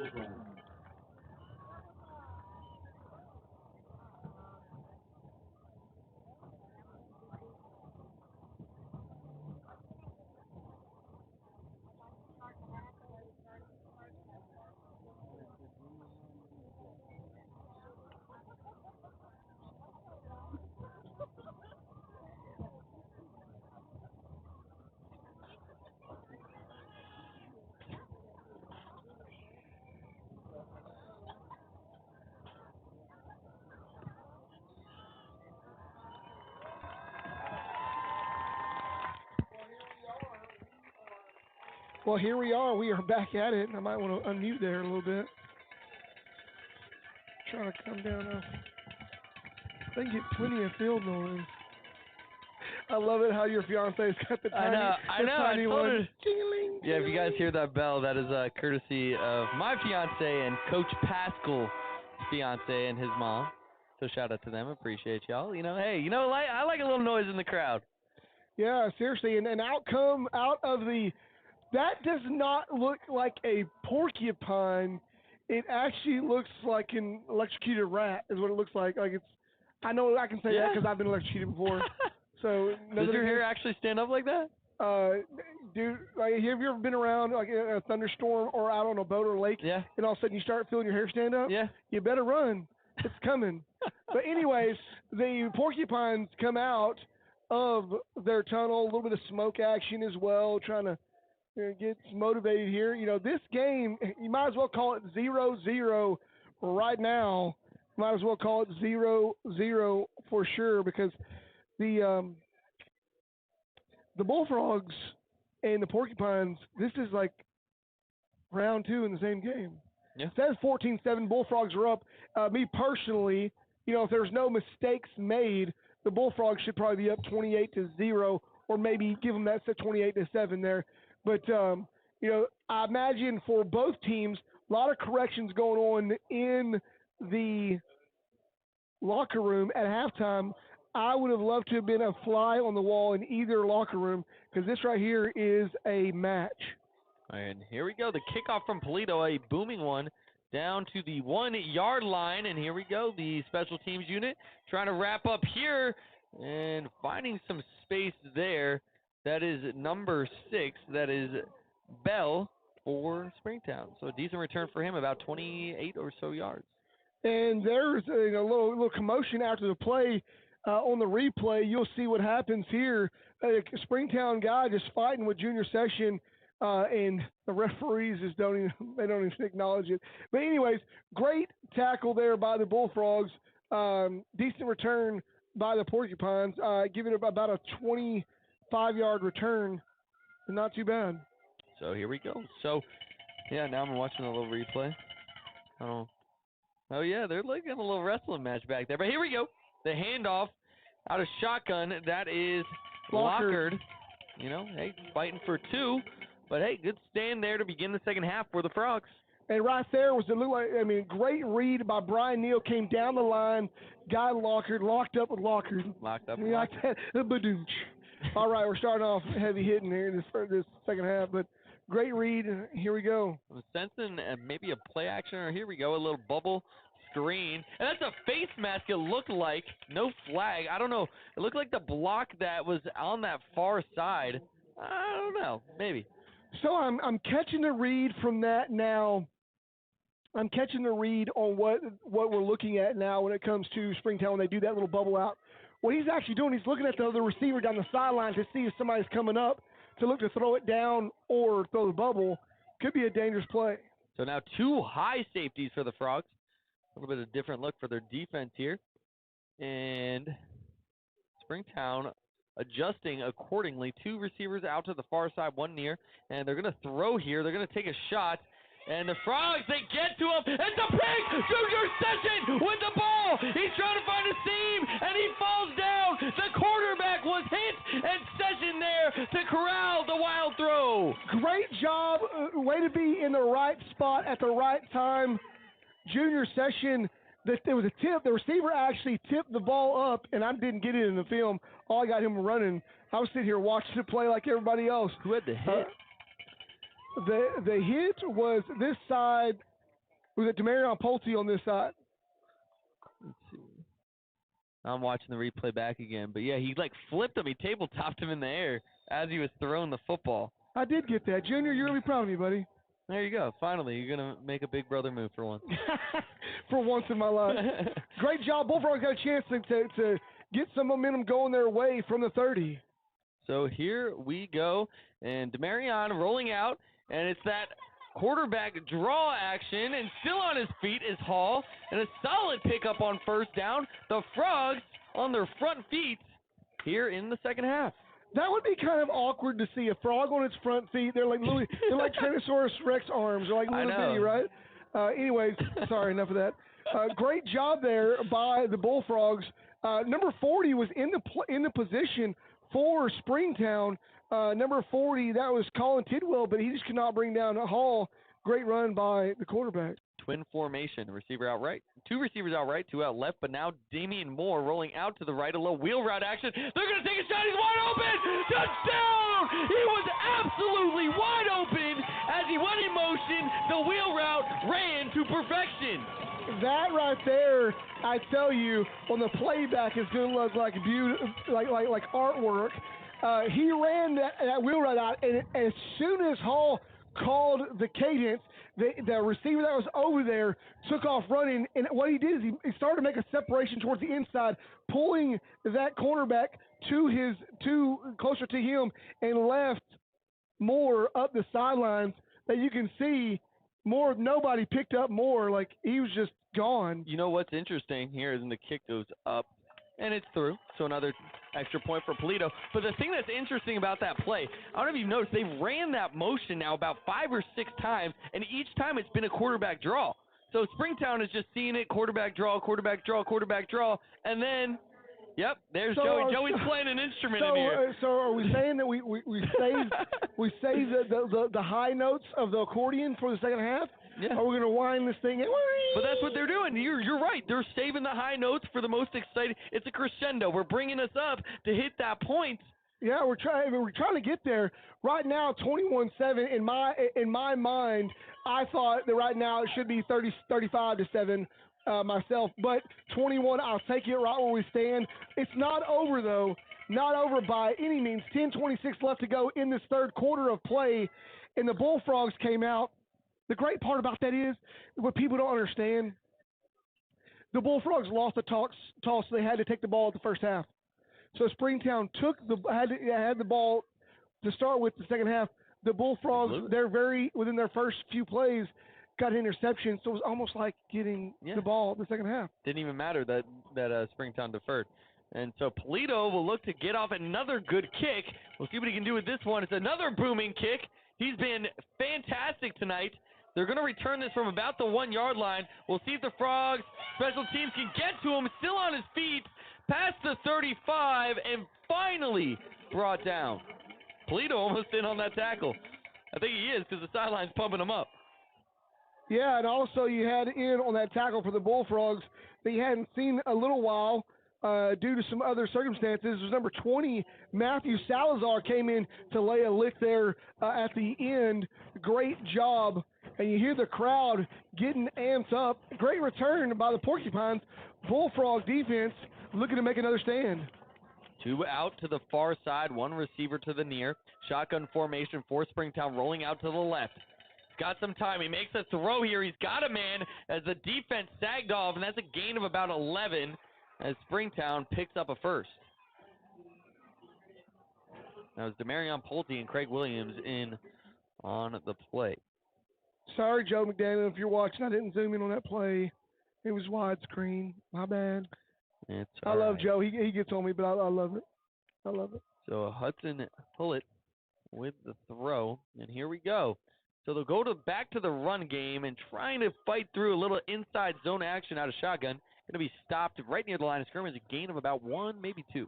And that was 12 again for the carry for the Porcupines, Joseph Yostin. I know that name too well because, we were in the leagues with these guys in Pee Wee, so I watched a lot of these kids grow up in Pee Wee. So here we go. Little run right back up the middle. And that's going to be stopped now for another gain of 2, so a pickup of 4 over the last 2 plays. That'll bring up 3rd down and 6.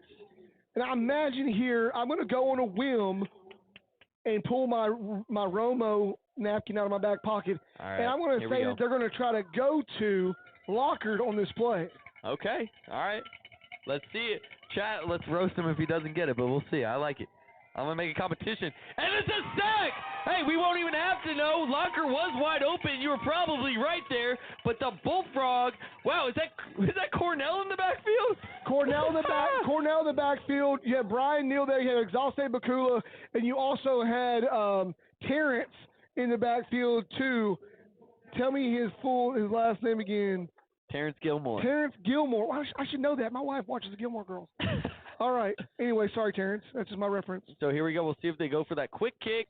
And they do. It's a high kick, a short kick, telling everybody to get out of the way, and goes out at about the 39-yard line, and great starting position here for the Bullfrogs. Wow. All I can say is, wow, that went 20 yards, maybe? Yeah, 20 yards. 20 yards. That's it.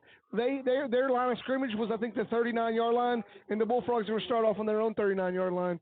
So, great job by the defense. There is something to be said about this Bullfrog defense now. I'm telling you. You got to give 14 points to the defense tonight. Interception, pick 6, and the other one was an interception that turned into a touchdown as well. You got to put it out there. And here we go, Damian Moore. Here he goes in motion, and they get Pulte wide open, and he drops the pass. They fake it to Damian Moore. Isaiah Hall fakes, looks at his receiver, and he had Demarion Pulte in the seam. Oh, man. I think on that right there, Pulte wasn't expecting it to be a rope. He put that bad boy on a rope. It was a fire shot. We're looking back at the replay if it'll come up before this one breaks out. And he put that thing, that was a missile right there, buddy, on a dart. He locked in, man, and he honed in there. Got a kill shot, and they go into motion again. I like this. They just keep throwing the same look. This time they're going to go to Fulkerson. He's trying to break a tackle on the hitch. Gain of about, they're going to give him 6 on the play. Good spot there. Ooh. Right now I got the hairs standing up on the back of my neck because I know from a coaching standpoint what's going on here. They found something. They're going to keep doing the same look, and the quarterback now has his choice. And that's what's dangerous for Springtown is when Lake Worth now has the choice. It's 3rd down, though. Lake Worth has to get a 1st down here. And here he comes to the other side. It's Damian Moore. They're going to go to Pulte. He does pick up the catch. It looked good enough for a first, and he's got it. That's what I like to see. The coaches are clicking. Players are clicking. Right now, the Bullfrogs are now out to set a spread difference in this game that continue to stay focused, continue to keep striving forward in this drive and turn this into another 7-point drive. The Bullfrogs will have the momentum for sure. And so no motion from Damian Moore in pass protection, and wow, the blitz was brought by Springtown, and they 3 back there, but a late flag on the play. Ooh. Hopefully that late flag is on. That's going to disrupt that tackle because it was a little unnecessary going on there. It looked like it was thrown near the line of scrimmage, so.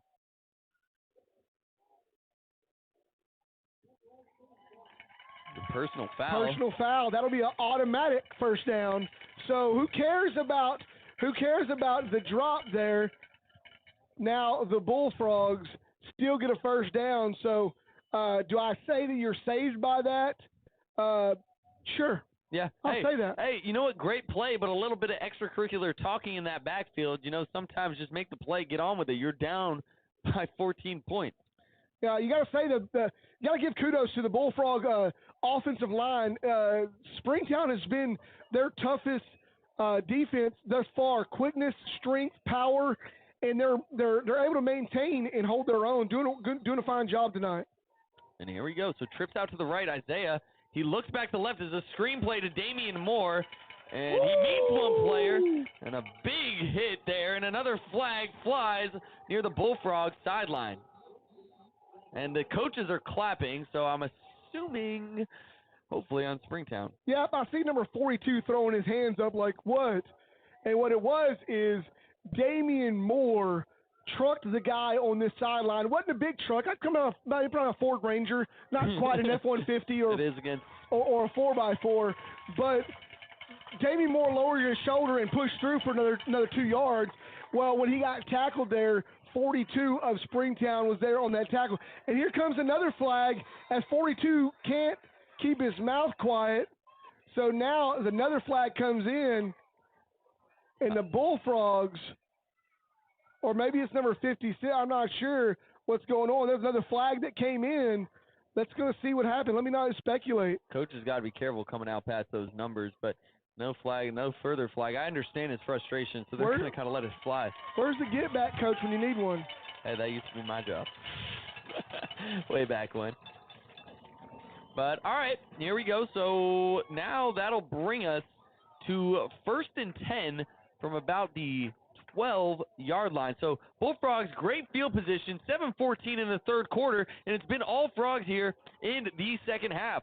And we'll see if we see any motion. We see a twin set here, and there it is, Damian Moore out in motion. Looks like man coverage here, and whistles blow, possible false start.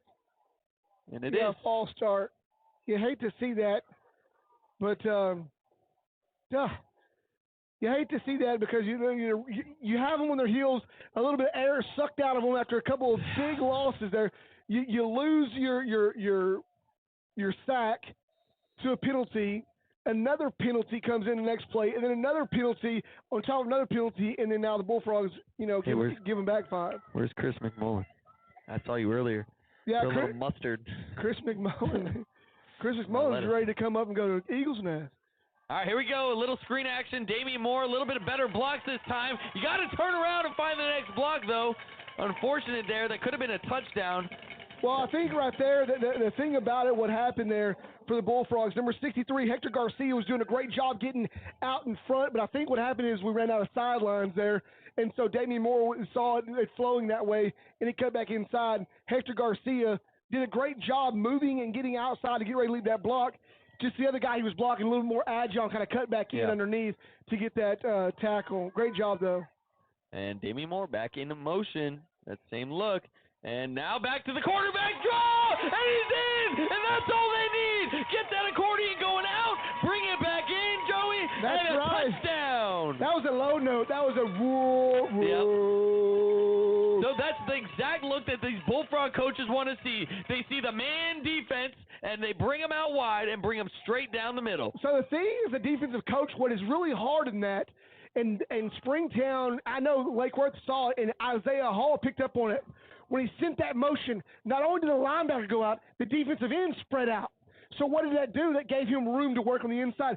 Defensive end came upfield properly, but was not able to get there fast enough. And Isaiah Hall got skinny, turned sideways a little bit, squeezed through a little bit hole, and in for a touchdown it goes. Bullfrogs have a lead here, 28-7. 6 minutes to go in the third quarter. I am not satisfied yet. This thing needs to keep going to the roof. I want to see 56.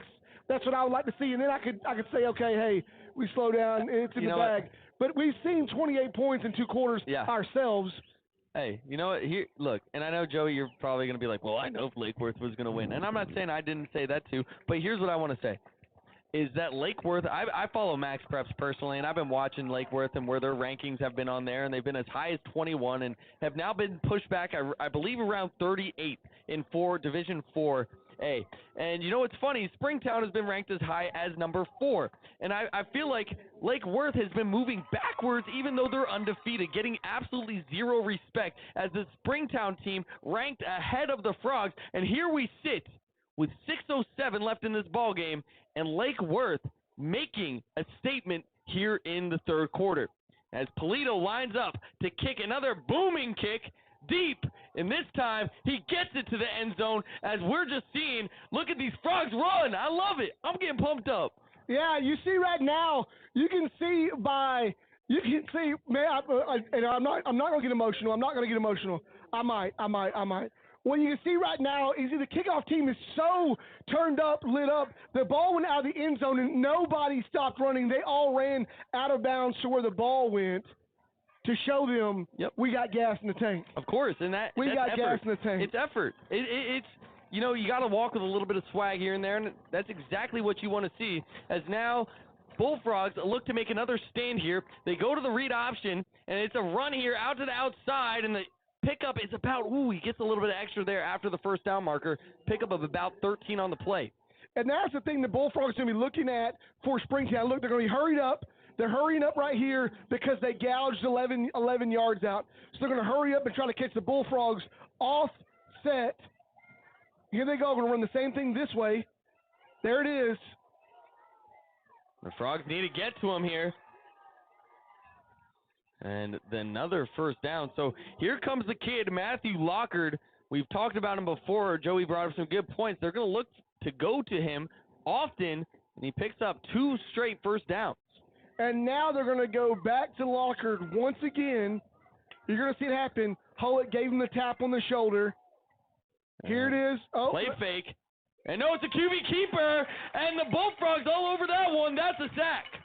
And look at that. Raul Alvarez pumped up, turned up, ready to go right there. I said they were going to give us a Lockard again on that one because you see what's going on here. Lockard is the catalyst to the Springtown offense. It's not Hullett, it's Lockard. And if he can get going, he might spark something for them. And here he goes with the ball again. And he's got some space. He's got a first down and more, and he falls. Cornell Avington with the play. That's tough. Yeah, I see it right there. I mean, wait, flag. Yeah, there's a flag on the play, and we're going to see what happens here. But what they're doing now is so the quarterback is riding the running back, and as Lockard passes and gets it to him, the quarterback steps in front of Lockard and starts to be – it's a weird, like – That's against Lake Worth. Oh, man. Automatic first down. That's tough for the Lake Worth defense. Not what you want to see here. Not what you want to see. But, that last play is weird. I'm used to run bounce, which is basically a sweep, a reverse out toss by the quarterback. And the quarterback, we would lead around front, around the defensive end, and we would block the second linebackers. Well, here he's giving the ball, and as he gives the ball, Lockwood bubbles out back, and he steps in front of him, and Hullett comes out for a lead block out front. It's kind of weird. So here we go. A little quick pass. It's a missed throw. We can see that perfect angle from where we're sitting and completely missing the pass there. Hold it. That's tough. They're super brave throwing the ball that direction. That's Demarion Pulte's side. If Demarion Pulte breaks on that a half step earlier, that's another pick six. And I honestly, and I see the play, but man, you cannot miss this badly this close. And so here we go, 4:46 on the clock. And it looks like another running play right up the middle. Just trying to fight for some yards. Not good enough for the first down. That's going to be third down at about 2. Something like that. Yeah, the Bullfrogs, you keep asking a lot of this defense. There's 3 yards to go. Looks like 3 yards to go, maybe 2 yards to go there. You're right. And they have on the board 2. I can't tell. Anyways, you're asking the Bullfrogs right now for 2 straight downs to not allow 2 yards. If the Bullfrogs do this, everybody better be looking at film on this because. Here we go, and they're going to run it outside, and it's none other, and a truck into the end zone. That is going to be number 1, Matthew Lockard, answering the call for Springtown. And so, like I said, that is their catalyst. Lockard is their catalyst. Hullett is just Hullett, he's a what do you call it? A role player. Yeah. But you see, Lockard comes in with all the steam for this offense. The Bullfrogs spy. It's missed. Good job by Craig. Good job with Craig Williams getting there getting there so close that the kicker pulled the kick to the left, so they missed. So Bullfrogs lead by 15, 28-13. 4:02 left to go in the third quarter. That could come back to hurt them. I mean, hey, 2-possession game, but they're going to need to go for 2 if they want to tie it up. But the Frogs, they got 4:02. This third quarter, I don't know, the game flew by for me in that first half, but it's been like kind of just creeping along. I keep looking, I'm like, man, how is there 4 minutes left in the third? Yeah, a lot of passing going on here so far in this second half. You know, Bullfrogs defense there. I'm not saying, you know, there was a break or anything there, but Bullfrogs defense definitely didn't play as tight on that last one, and maybe it was just the speed of the quickness of getting ready by Springtown that maybe threw the Bullfrogs off a little bit, but still not hurt the least bit. Bullfrogs still comfortably up by 15, but, you know, there's a lot of football left, and see what Springtown's going to line up and try to do here. Bullfrogs making a little special teams adjustment. Looks, you know, hey, they're doing their homework. So here comes the kick. It's a pretty good kick down to around the 13-yard line. It is going to be returned by Demarion Pulte, trying to find a seam, and goes right back towards the right hash. Be brought down around the 33-yard line. The Bullfrog offense will take over. Yeah, great return by Pulte, catching the ball and getting up. You know, anytime you start outside of the 30-yard line, good field position. I mean, 30 is kind of standard a little bit, 25-30. Yeah. Well, no, earlier I did get the correction earlier. The touchback is from the 25. We actually had a penalty on the kickoff, so it added him, took him to the 30-yard line. That guy that I was saying earlier is like, yeah, he called us some goofballs that it's to the 30, and guess what? Yeah. We're right. Hey, Tim, official Tim Clark, that is overrunning the clock, he actually heard us make the call, and he Wait, hold that thought. A man downfield. Oh, wide open. Mark Fulkerson. We had a shot there. Sorry. Continue, Joey. Yeah, you know, it's okay. It's a good call there. Mark Fulkerson, he was there. He had him beat, and just could not connect. Just could not connect there with Hall. But, official that's in the box, running the clock over there, Tim Clark, who's normally down the field as well, but tonight his call is from the clock. He did give me the call on that and said, yeah, it's correct. The touchback is a 25, but there was a 5-yard penalty for offsides for Bullfrogs. So, yeah, pat myself on the back. I was right. Here we go, Isaiah Hall. He's throwing, almost picked. Oh, it's caught by Session. Oh, my God. Great play right there. That is being backyard football. That is being alert right there. That is being alert right there by the Bullfrogs.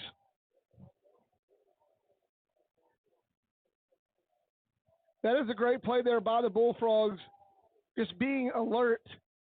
And what happened there is Isaiah Hall threw the ball to Pulte, threw his hands off the helmet of a defender, and Junior Session was running the curl underneath, and it bounced off, and he caught the ball. First down for the Bullfrogs. What a great alertness there.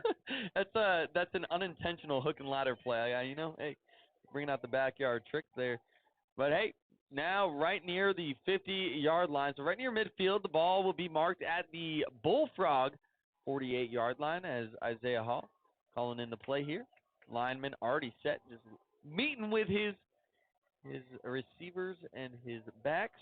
And so here we go, Damian Moore, of course, in motion at this point in the game. And Isaiah Hall drops back. He's going to take a shot here. And this one about 3 yards shy. Where's the flag? Sorry, I was supposed to whisper that on mute, but just looking at it from here, the defender didn't make a play on the ball at all. It looked like he was holding the hand of the receiver. Anyways, you know, I can see things from here with my bad eyesight that the referees apparently can't see. Hey, you know what? I'm just kidding. No, I know. We know, but I'm saying we do have the best view in the house. We do. Maybe they should ask us for all the calls. Yeah, right? We won't be biased at all, right? All right, here we go. We'll see if we see a motion. We don't. Isaiah drops back a quick throw. He needed to get it out quickly. I believe. Good catch by Craig Williams there. It was a short little 2-yard play, but Isaiah Hall the blitz was on. He had to get rid of the ball really quickly, and he did that. So 2 yards there. Bullfrogs 3rd down and 8 to go, and they really need to keep this one alive. It would be nice to see, an 8-yard play or a Springtown personal foul. I shouldn't say that. I mean, we want to see the positive yards for the Bullfrogs here. Here we go. Line up 2 out to the right, Chris. And here we go. So 2 in the backfield as well. They fake the run. They're going to go, looks like a screen play. It's Brian Neal with the ball. Springtown does a good job of sniffing that one out. And a gain, maybe not even a gain on the play. No, they're going to give them 1. So 4th down from the Springtown 49. Yeah, I'm curious here to see what's going to happen. I mean, we've seen, the Bullfrogs still have the wind at their back here. 2 minutes, winding down to the 2-minute mark in the third quarter. Bullfrogs have the wind at their back. I wonder if Raul Alvarez is going to try to boot this one down again. Lockard back. We're going to try to make something happen. You know what's always interesting about this? Look at this. Isaiah Hall still in the game, but no, they're going to go and put it in the air. Good punt here down at the 10 and taking a Springtown roll into the end zone. They'll take around the 25-yard line. And I keep getting updates from alumni and military veteran Tony Wilcox and my older brother. I keep getting updates about the Vider game. We talk about if the stars align for Vider and for Lake Worth, you could see an uncle and nephew game in the state final. We're just in week 1 of district play, so we won't get ahead of ourselves. But nonetheless, Vider is in a battle right now against Splendora, and Vider just took the lead 23-14. Here we go. The Bullfrog defense back on the field. We're going to make a stop here. It's a quarterback keeper. And still on his feet. Frogs need to make a push here. The clock keeps ticking. We're inching closer to the end of the third. About 1:40 left, but a good first down run for Springtown. Yeah, I hate that new rule is okay. It's a new rule. It's been a rule for a while. You can push or you can pull your teammates. Because there's going to be one day that somebody comes in and just clips the whole pile from behind underneath their knees. Not a good thing at all. Hand off, option out to the right. And still on his feet. And that is Hillett with the ball. So Springtown find a little bit of groove, and this is not what you want to see right now. Yeah, and the Bullfrogs right now is back to Springtown changed up. They're running split backs in the backfield in the shotgun. Handoff to 32. He finds a little gap to run the left-hand side. He's finding a little gap. And Springtown's going to try to do the hurry up here. And so, like you said earlier, Joey, as soon as Springtown finds some success, they go straight to hurrying the ball up. As Lake Worth needs to come up strong here, guys. Come on. Hey, this is what all that conditioning's for. 32 with a rock. Back with it again. They're trying to get him in the backfield, and the Frogs, that's exactly what we need to do. Stop the momentum, get a sub in, and there we see Terrence Gilmore coming in from the sideline along with Demarion Pulte. Yeah, and that last running back for Springtown 32 is Darren Sweely, as we no longer see Matthew Lockard in the game for the time being. And so here we go. Shotgun, 2 out to the left, 1 out to the right. They're going to fake the handoff, play action, wide receiver screen. Frogs trying to get there. And it looks like he's got some space, and that's Isaiah Hall making initial contact. And Springtown marching down the field, 9 seconds till the end of the third quarter. The Frogs need to come up big on defense right now. Yeah, Bullfrogs going to go into the fourth quarter here. Hopefully they're going to squeeze out this third quarter and keep them off the scoreboard. Oh, a big hit there on the quarterback. That's going to be the end of the third quarter. But unfortunately, it was close. But I don't know what the official spot was. It was close to a first down, and they are going to mark it as a first. Mark it. See, look, you're getting used to being down here in Texas. A Philly boy coming out here and mark it. We're going to mark it. Hey, man, y'all, look, I have to listen to you talk through my headset every week. It's rubbing off on me. Hey. It's all good, all good. Hey, here we sit. Kittrell Stadium. It's 28-13 season opener for Bullfrogs, a season district opener for the Bullfrogs and the Porcupines. Everybody gets a half a second to breathe here as they walk the distance of the field. Porcupines are on the march. They are on the Bullfrog 5-yard line. and looking to try to punch one in. If they do, it'll bring it down to a closer game. The Bullfrog defense has done a phenomenal job thus far all night, and Springtown's trying to test the waters to check the stamina of the Bullfrog defense. And we didn't see Lockard in on that last long drive. It was actually a heavy running by Sweely, Darren Sweely, number 32 for the Porcupines. But in comes Lockard now. So he is back in the game. Here we go. A little bit of a interesting formation here, and they're going to go ahead and switch it up. And they're going to pitch it to Lockard. He's got some space and runs into the end zone, and Springtown scores. Oh, man. Yeah, and somebody just got posterized there in the end zone. And that's one of those things. I mean, it's coming downhill. You know it's coming. You got to drive through it. There's no, just hit stick and that's it. You got to hit, wrap up, and drive. And not only that, everybody's got to attack at the same point. Fortunate for the Porcupines, they scored. The Bullfrogs, it's blocked! Ooh, if they can pick this ball up, you can still return it. And the ball's going to actually, it got jumbled around down there, but that's back-to-back missed extra points, which could play a major role down the line. The last one was missed. This one was clearly blocked. Yeah. Fumbled snap from, and that's going to play huge, because now for Springtown, it's still a 2-score game. Bullfrogs lead 28-19. Bullfrogs have a 9-point lead. That's clearly two scores. A score and a field goal, 2 scores. I mean, it's still, man. Every team, the worst thing that they want to happen is for them to shoot their own selves in their own foot. Yeah. And right now, the Bullfrogs are doing a great job. The defense on a couple of drives here has, seems like the gas is not that it's waning, but they let the foot off the gas a little bit. The offense now needs to have a drive and how to get a score out there, because although the score is 28-19, the defense has been out there for a long time. Yeah, you need some rest for that defense right now. And here we go. So Springtown looking to kick off. Short kick down to about the 10-yard line. As Pulte looking to find some room. He's got some room. One man to beat. He jukes him in. He's got some space. Down to the 30, the 20, the 10. He's in to Marion Pulte.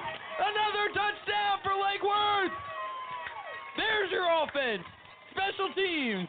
Defense, I'm sorry. Defense, I am sorry. Let me apologize from the special teams and the offense. Defense, I'm sorry. You're going back on the field. No break for you. You're going back on the field. But it looks like there is maybe a flag on the play. We're going to see what's going to happen here. Well, the coaches over here are celebrating. Personal foul on the defense has got to be, or on the kicking team. Yep, it is on the kicking team. Is it enforced on the kickoff, I believe? Enforced on the kickoff, okay. So the Bullfrogs will be able to be able to kick a nice pooch kick really high and try to pin the Porcupines back. Great job by the Bullfrogs. Woo. That's all. And here we go. So 11:40 left to play. The extra point attempt will go up here. And hey, it's been quite an inspiration here tonight. Frogs fighting through adversity. A little bit. They started out that second half really strong. Found a little bit of a lull in their offense. And here we go. And it looks like a little bit of a shift here. And still, Toledo still standing strong. See if any trickery comes out. Nope. Just going for the extra point. And it looks like it's wide. Yep. No good. Yeah, a little bit of play to the wind there as well. But you still can't deny Springtown putting some pressure there. But they've been putting pressure around the edge the whole night on those extra points. So you missed one there. Bullfrogs up 34-19. Still far from over. 11:40 to go in this ball game. And man, it's been exciting. You can see that excitement on the sideline. I love it. That's who is that?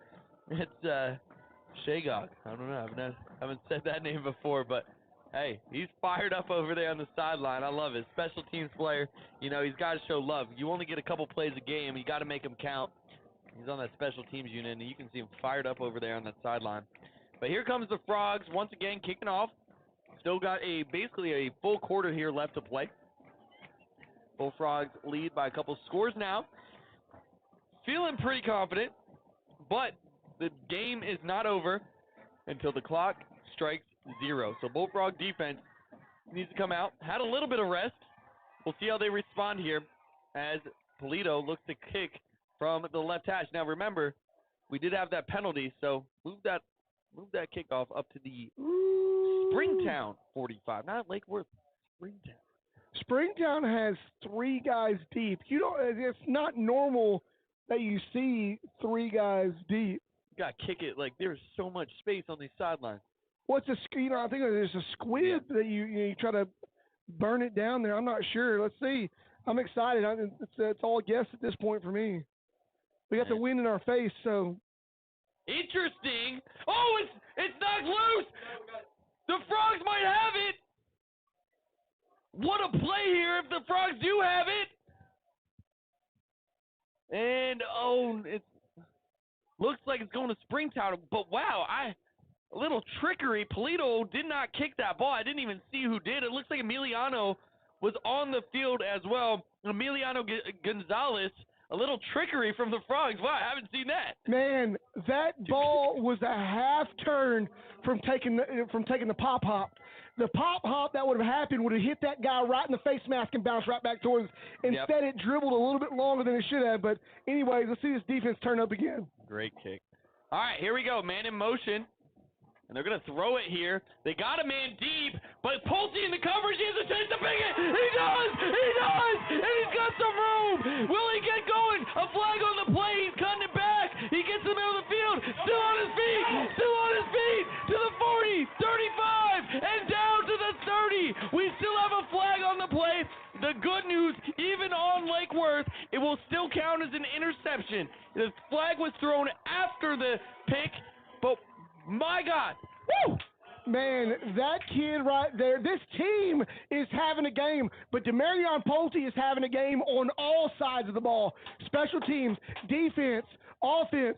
I mean, my goodness, like somebody pick him up. The phone should be ringing in the morning. He's going to visit a college tomorrow. I hope they're watching the game tonight and got something to say to the kid. But it looks like the penalty is going to be on the Bullfrogs here.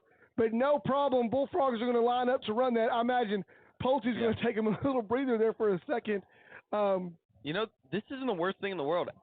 In my opinion, hey, now you're pushed back a little bit. If we can get a good long drive, run the ball, run some clock, hey. You start to seal it. Start to seal a little bit. Exactly. Let's see if we Right now we have the envelope, and I'm about to start licking it here in a minute. Yeah. So here we go, man in motion. That's Mark Fulkerson, trips out to the right side. We'll see what they do here. They do run a counter play here. Damian Moore's got some space. He's got some space to the 50, past the 50 to the 30. He's cut to the outside. One man to beat, and he's in. Touchdown, Lake Worth. Oh my goodness! Oh my goodness! Tony Wilcox, if you were here right now, you would understand what it's like to run up the middle and to get out of harm's way as they're closing in. Right now, Damian Moore just ran up, turned on the afterburners. He was just within inches reach from the defenders and continued to turn the burners on and went all the way to the house. All the way to the house. My goodness. 40-19. Let's see if we get this extra point. This is a statement. I mean, man. And the kick is up. And this time it is good. But, man, we're here. We've arrived. Lake Worth Bullfrogs 41-19 in the fourth quarter with 11 minutes on the clock. Say something. Say something. Somebody say something, because right now the Bullfrogs, the Bullfrogs look totally different than you ever seen before. And right now, they turn on juice. You know, you saw 4 to 5 years ago, before Tracy Welch got here, and even the first year that him and staff were just getting on the ground, you saw the Bullfrogs, whenever the momentum was not going their way 100%, they just hung their heads in the dirt. But right now, they have one bad play, and it's erased, and they go on, and they go do another play, and they make a positive out of it. They go through and fight it. All these kids here on, off the field, they fight adversity every single day. They know what it looks like. They wake up smelling it in the morning. And tonight, they are on cloud 9, setting a statement in this division, in this district, in this region. You better watch out. Bullfrogs are coming. I love it. Every day, every game we stream, we see these comments saying, no, y'all going to lose to Springtown. Y'all going to lose to Springtown. I know this game isn't over yet, but we've been hearing it now for 5.5, 6 weeks. And here we are, game day against Springtown, sitting in the fourth quarter with 11 minutes on the clock, kicking off after 41-point lead as Polito lines up to set another booming kick into the sky tonight. And this one's actually going to be a little short. It's fair caught. I don't know why it's a fair catch, because that's down at the 20. That's fine right there. We'll take it. That tells you right there. Now the kids are making the decisions, not the coaches. Great job there for the Bullfrogs. Man, I'll tell you what, this is exciting. You know, I got to go DJ a wedding tomorrow night. They're not going to understand why I'm so super excited. They're going to be like, this guy brings all the energy. Like, because right now I'm riding this one. I'm riding this one all night. We know starting tomorrow the Bullfrogs start playing for next week, but tonight's not over yet, and we're still going to continue to push through this night. 11:02 left. We have not licked the envelope yet, folks. Have not licked it yet. So the Bullfrog defense lining up. They're pumped up, ready to go. Let's see what happens. Trying to steal this one. A man in motion. Now to the right-hand side. Going to go ahead and run the ball. Oh, it's a quarterback keeper. Still on his feet, but a gain maybe. Look, the pile's being pushed.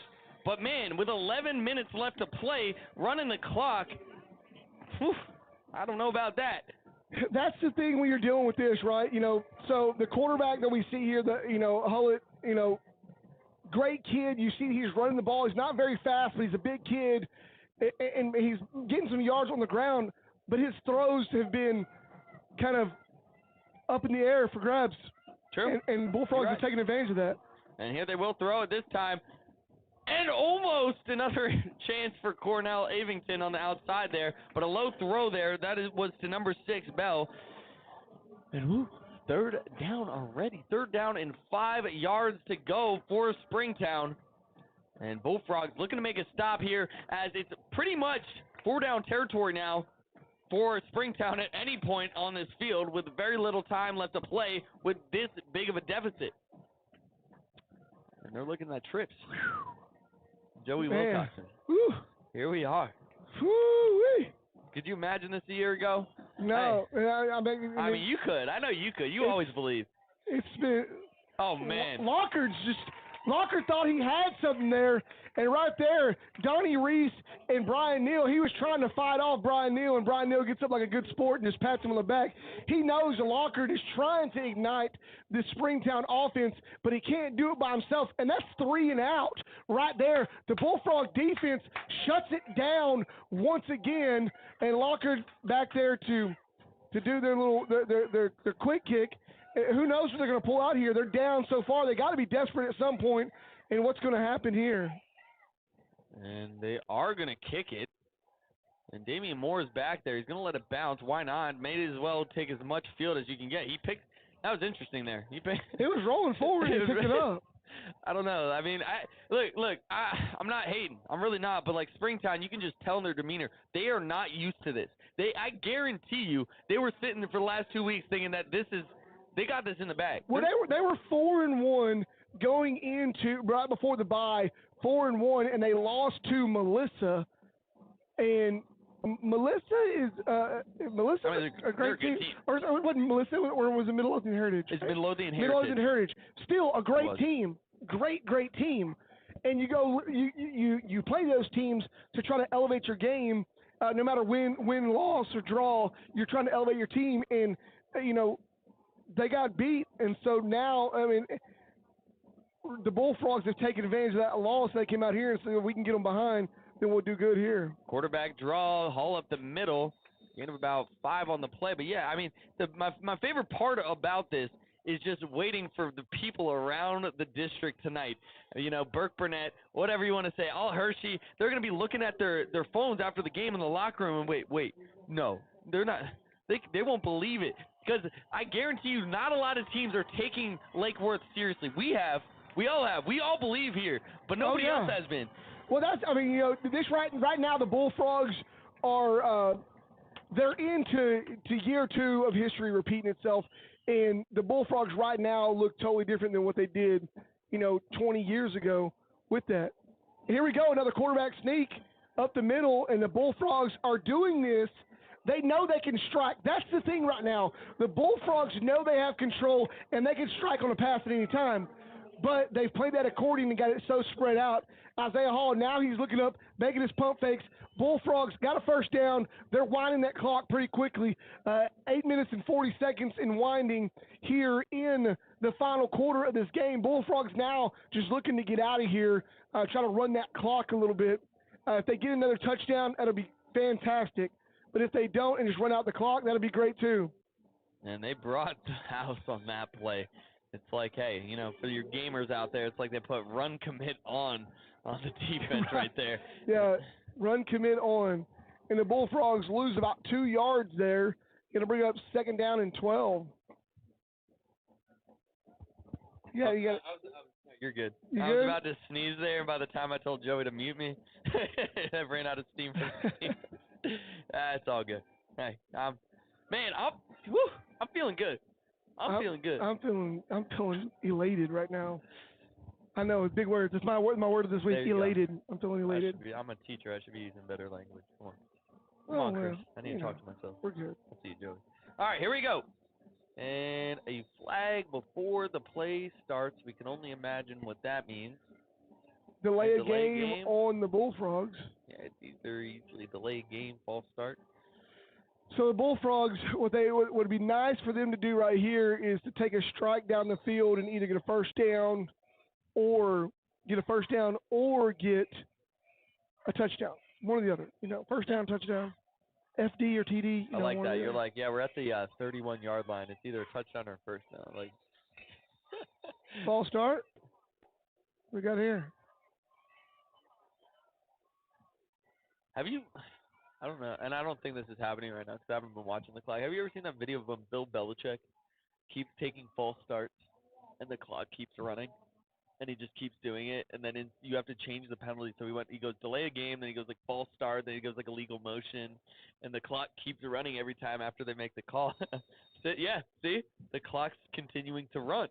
So I don't know. I don't know if maybe these coaches are doing something, maybe 4D chess, 300 IQ plays out here, just letting the clock run, because I believe it's the 5-minute mark is when that can stop, if I'm not mistaken. Damian Moore making up the penalty yardage like it's nothing. Okay, so now we're down to 3rd down. We'll see if this strategy continues. I might be out of my mind. I don't know. Well, I can tell you right now, if it's up to the players, they get a chance to touch the ball. They're trying to go to the house with it. They're not. Oh, yeah. Coach, I know you're trying to run the clock, but I'm trying to get some stats here, okay? So 6 minutes and 40 seconds left to go. Man, 2 minutes went by quick on that play clock. Oh, yeah. So that's what I'm saying. I'm saying, hey, they'll get their chance. They're just giving them more yards. And Coach, he's like, guys, I'm giving you more yards to put on stats by backing you up. I don't know. Maybe, I don't know. I might be a little bit ahead of myself here, but here we go. 2 out to the right, 2 in the backfield. See what the play is here. It is a run play. The ball is fumbled, picked up a flag coming from the secondary, right in the middle of the field. Yeah, I wonder what that flag was, because it came from the defensive side. Yeah. But it still can be called a hold.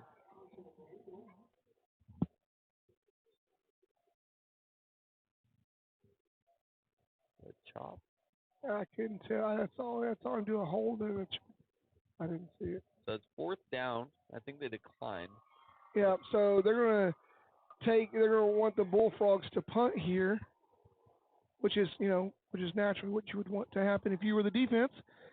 So the Bullfrogs here will get a chance to, Raul Alvarez will get a chance to punt once again for the Bullfrogs. I have to say, he's done a fantastic job. This will be their first time, I believe, to punt into the wind. So we'll see if that height plays against or for him. So here we go. Raul Alvarez back.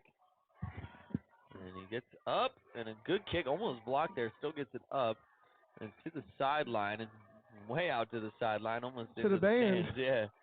And so we'll see what the mark is here. It's kind of tough to spot, and that's what's interesting about high school football. As a ref, you got to make that spot to the best judgment call that you can. And interesting here. See now the ref is coming back, and then it looks like they're going to spot at the 42-yard line on the Bullfrog 42. Wow, that's.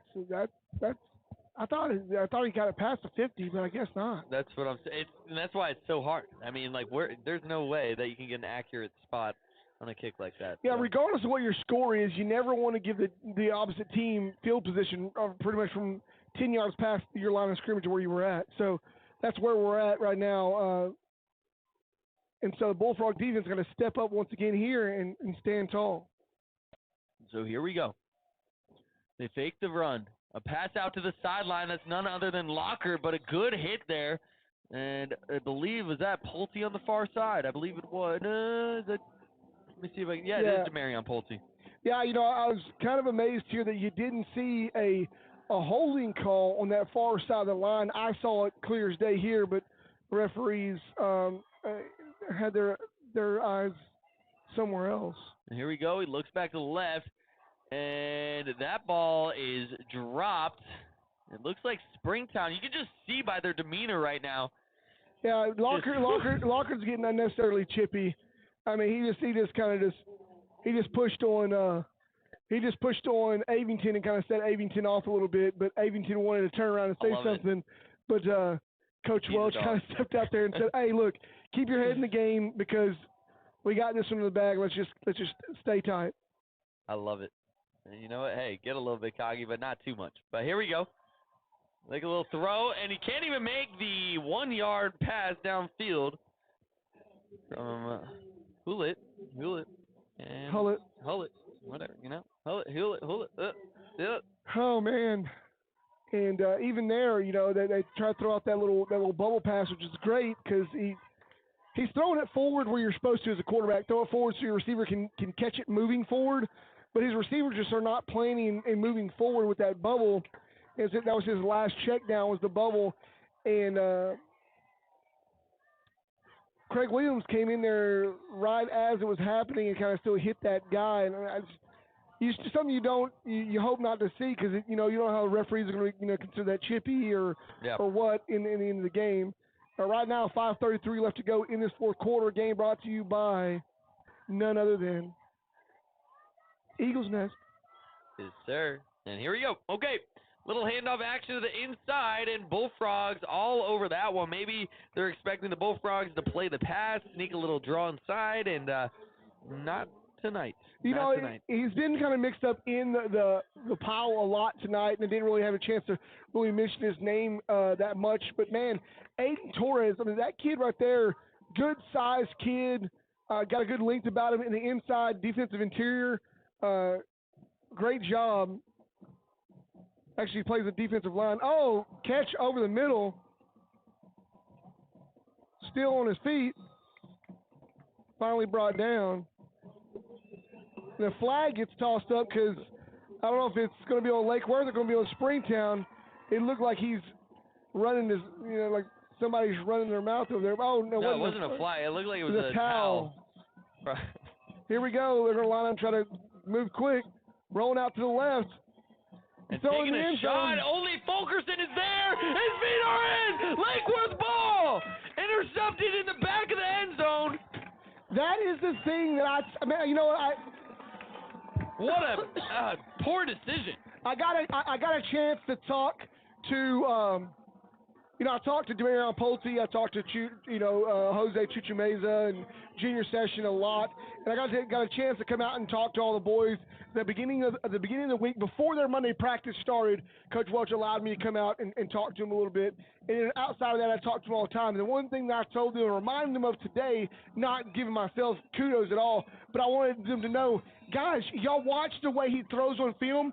Whenever he throws the ball, if it looks like it's out of play, chase it down. Because it's just floating. You've seen on film what it's doing. Now go out there and capitalize on it. Here go the Bullfrogs right now. And a little counter action from the Frogs here. Finding some space and with some speed. He could go all the way. There's absolutely no one there. And that's Damian Moore with an electric touchdown on the first play.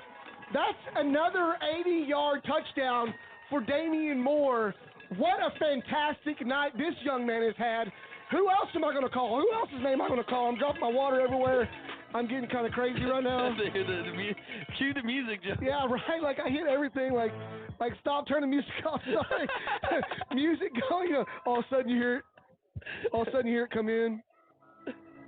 There we go. We got the drama. One more down. 4 minutes and 29 seconds left to go in this ball game, and the Bullfrogs are up 47-19. What a game! Hey, man. Hey, look. Like I said, it keeps getting better. I cannot wait for these schools around the district to take a look at their cell phones tonight and be like, no way. That's got to be a typo. It's about to be 48-19. Don't let me do the commentator curse, please. Please get that ball up and through. Thank you. I get scared sometimes. But hey, look at this. I'm telling you right now. Look, for people that may have been tuning in, I know I got some buddies tuning in from around the country. I got, family, friends. Guys, the trash talk that's been going around this district, that this Lake Worth team, this 5-0 might not be a real 5-0, that they're playing weaker teams, whatever it may be, we kept sliding in the rankings because of our opponents, even though we're beating opponents handily. Well, that's the thing. Let's talk about that for a quick second. I know, Coach Welch, forgive me if you listen to this back, but I have to talk about this. We talk about rankings and polls and all stuff. Those are all opinionated and kind of really I'm not going to say the words I want to say about it, but they don't do any team really any justice. They get kids hyped up. They get other teams feeling like they got to do something. What it did for the Bullfrogs is it lit a fire under them, because the thing about it is how are the Bullfrogs underrated or rated to where they're at when every week the poll comes out that we're going to get beat by 23 or 14 and we've won by 11 and we've won by 23 and we've won by, we're looking at, that's exactly my point. So, polls, schmoles, whatever you want to say about them. All I have to say is, 4-star Telegram, y'all might want to put this in the paper. Hey, you know what? You can write what you want to write, but results are results. Facts are facts. Opinions are opinions, and facts are facts. We don't need polls. We don't need polls. We just need W's. That's all. And what I see here tonight is an absolute domination. And this is a short kick. It's going to be returned. And in on the tackle there. Good tackle there. Matthew Salazar in. You like to see that young man nice and healthy and playing out here too. Great job by Matthew Salazar. And so 4:24 here on the clock. And I'm going to tell you right now, this could be the longest ride back to Springtown tonight. Hey, I'm telling you right now, I done licked the envelope. I licked both sides like sloppy. I licked it sloppy, and I've actually closed it already. I hadn't put the stamp on it yet. Okay. But I licked it, and it's all sloppy wet, and I didn't close the envelope, and it's sticky stuck there. I haven't put a stamp on it yet, but getting close. See what Springtown's going to do here. Quarterback pulls out a throw. He gets hit. Oh, and then a foul in the background. What happened? I didn't see it, Joe. 77 just comes and spears Bullfrogs right in the back after he tackled the quarterback.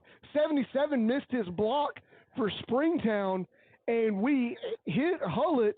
He is an incomplete pass, and then 77 just completely just blew out the back end of our defender there. just the play's getting a little chippy dirty here at the end, but let's just hope it stays clean. Handoff up the middle, lowers his shoulder, tackled there by Stevens. Haven't called that name a little bit tonight, been in the mix of things, but Stevens has been working as well tonight. Catravius Stevens, that is. He's had a pretty fantastic season. And you know what? Sometimes as a linebacker, if you're not hearing your name called, that's not necessarily the worst thing in the world because, hey, his guys around him, the defensive line has got his back. He's playing good coverage. He's in the right spot. And look, he's been playing great.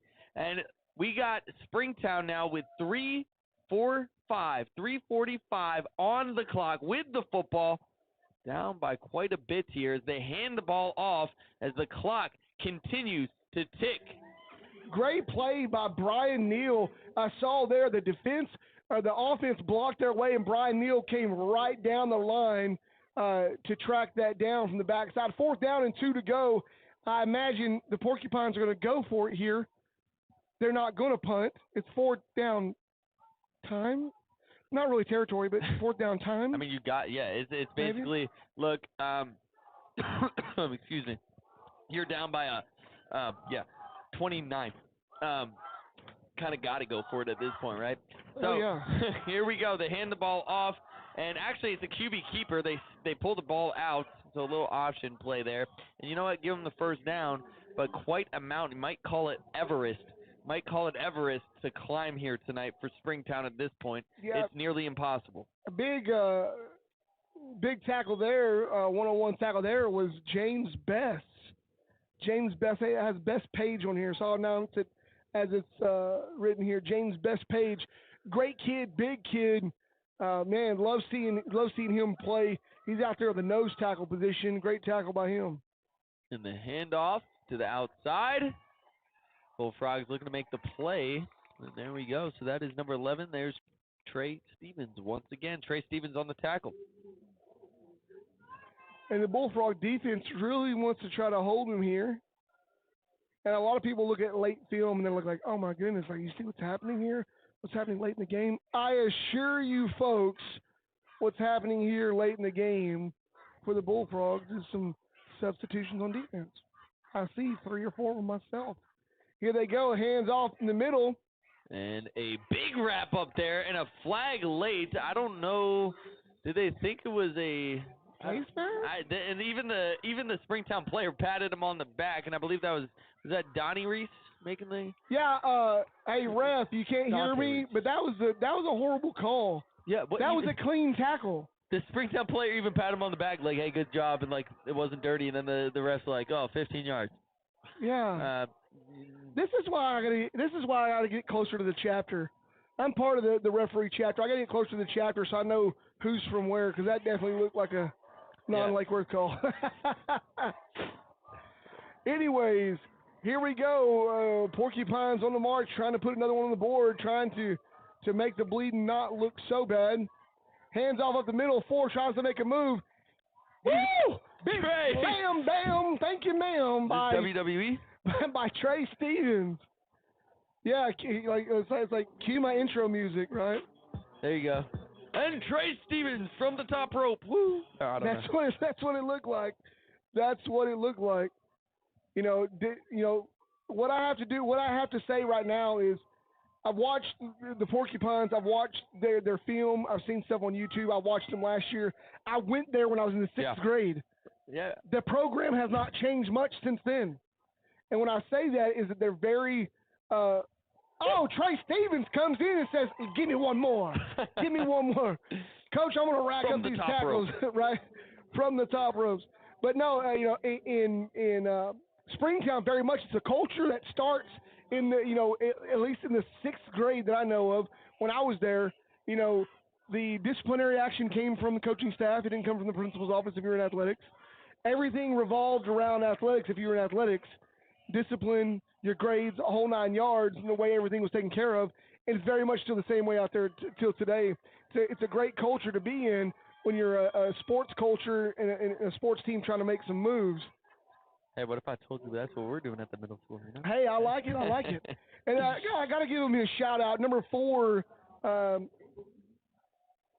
Diashun Elam. just call him Mr. Ellum, the young man number 4 for the Porcupines. And the clock ticks down. 8, 7, 6, 5, 4, 3, 2, 1. And I put the stamp on it, and it's in the mail, baby. I look forward to reading about it tomorrow. That's what I'm talking about. We're going to go down here and celebrate, folks. It was a great game early on. The Bullfrogs and the Pioneers were really going nose to nose, and it took getting into the second half and getting that good, nice chewing. I know that happened at halftime. And the Bullfrogs came out.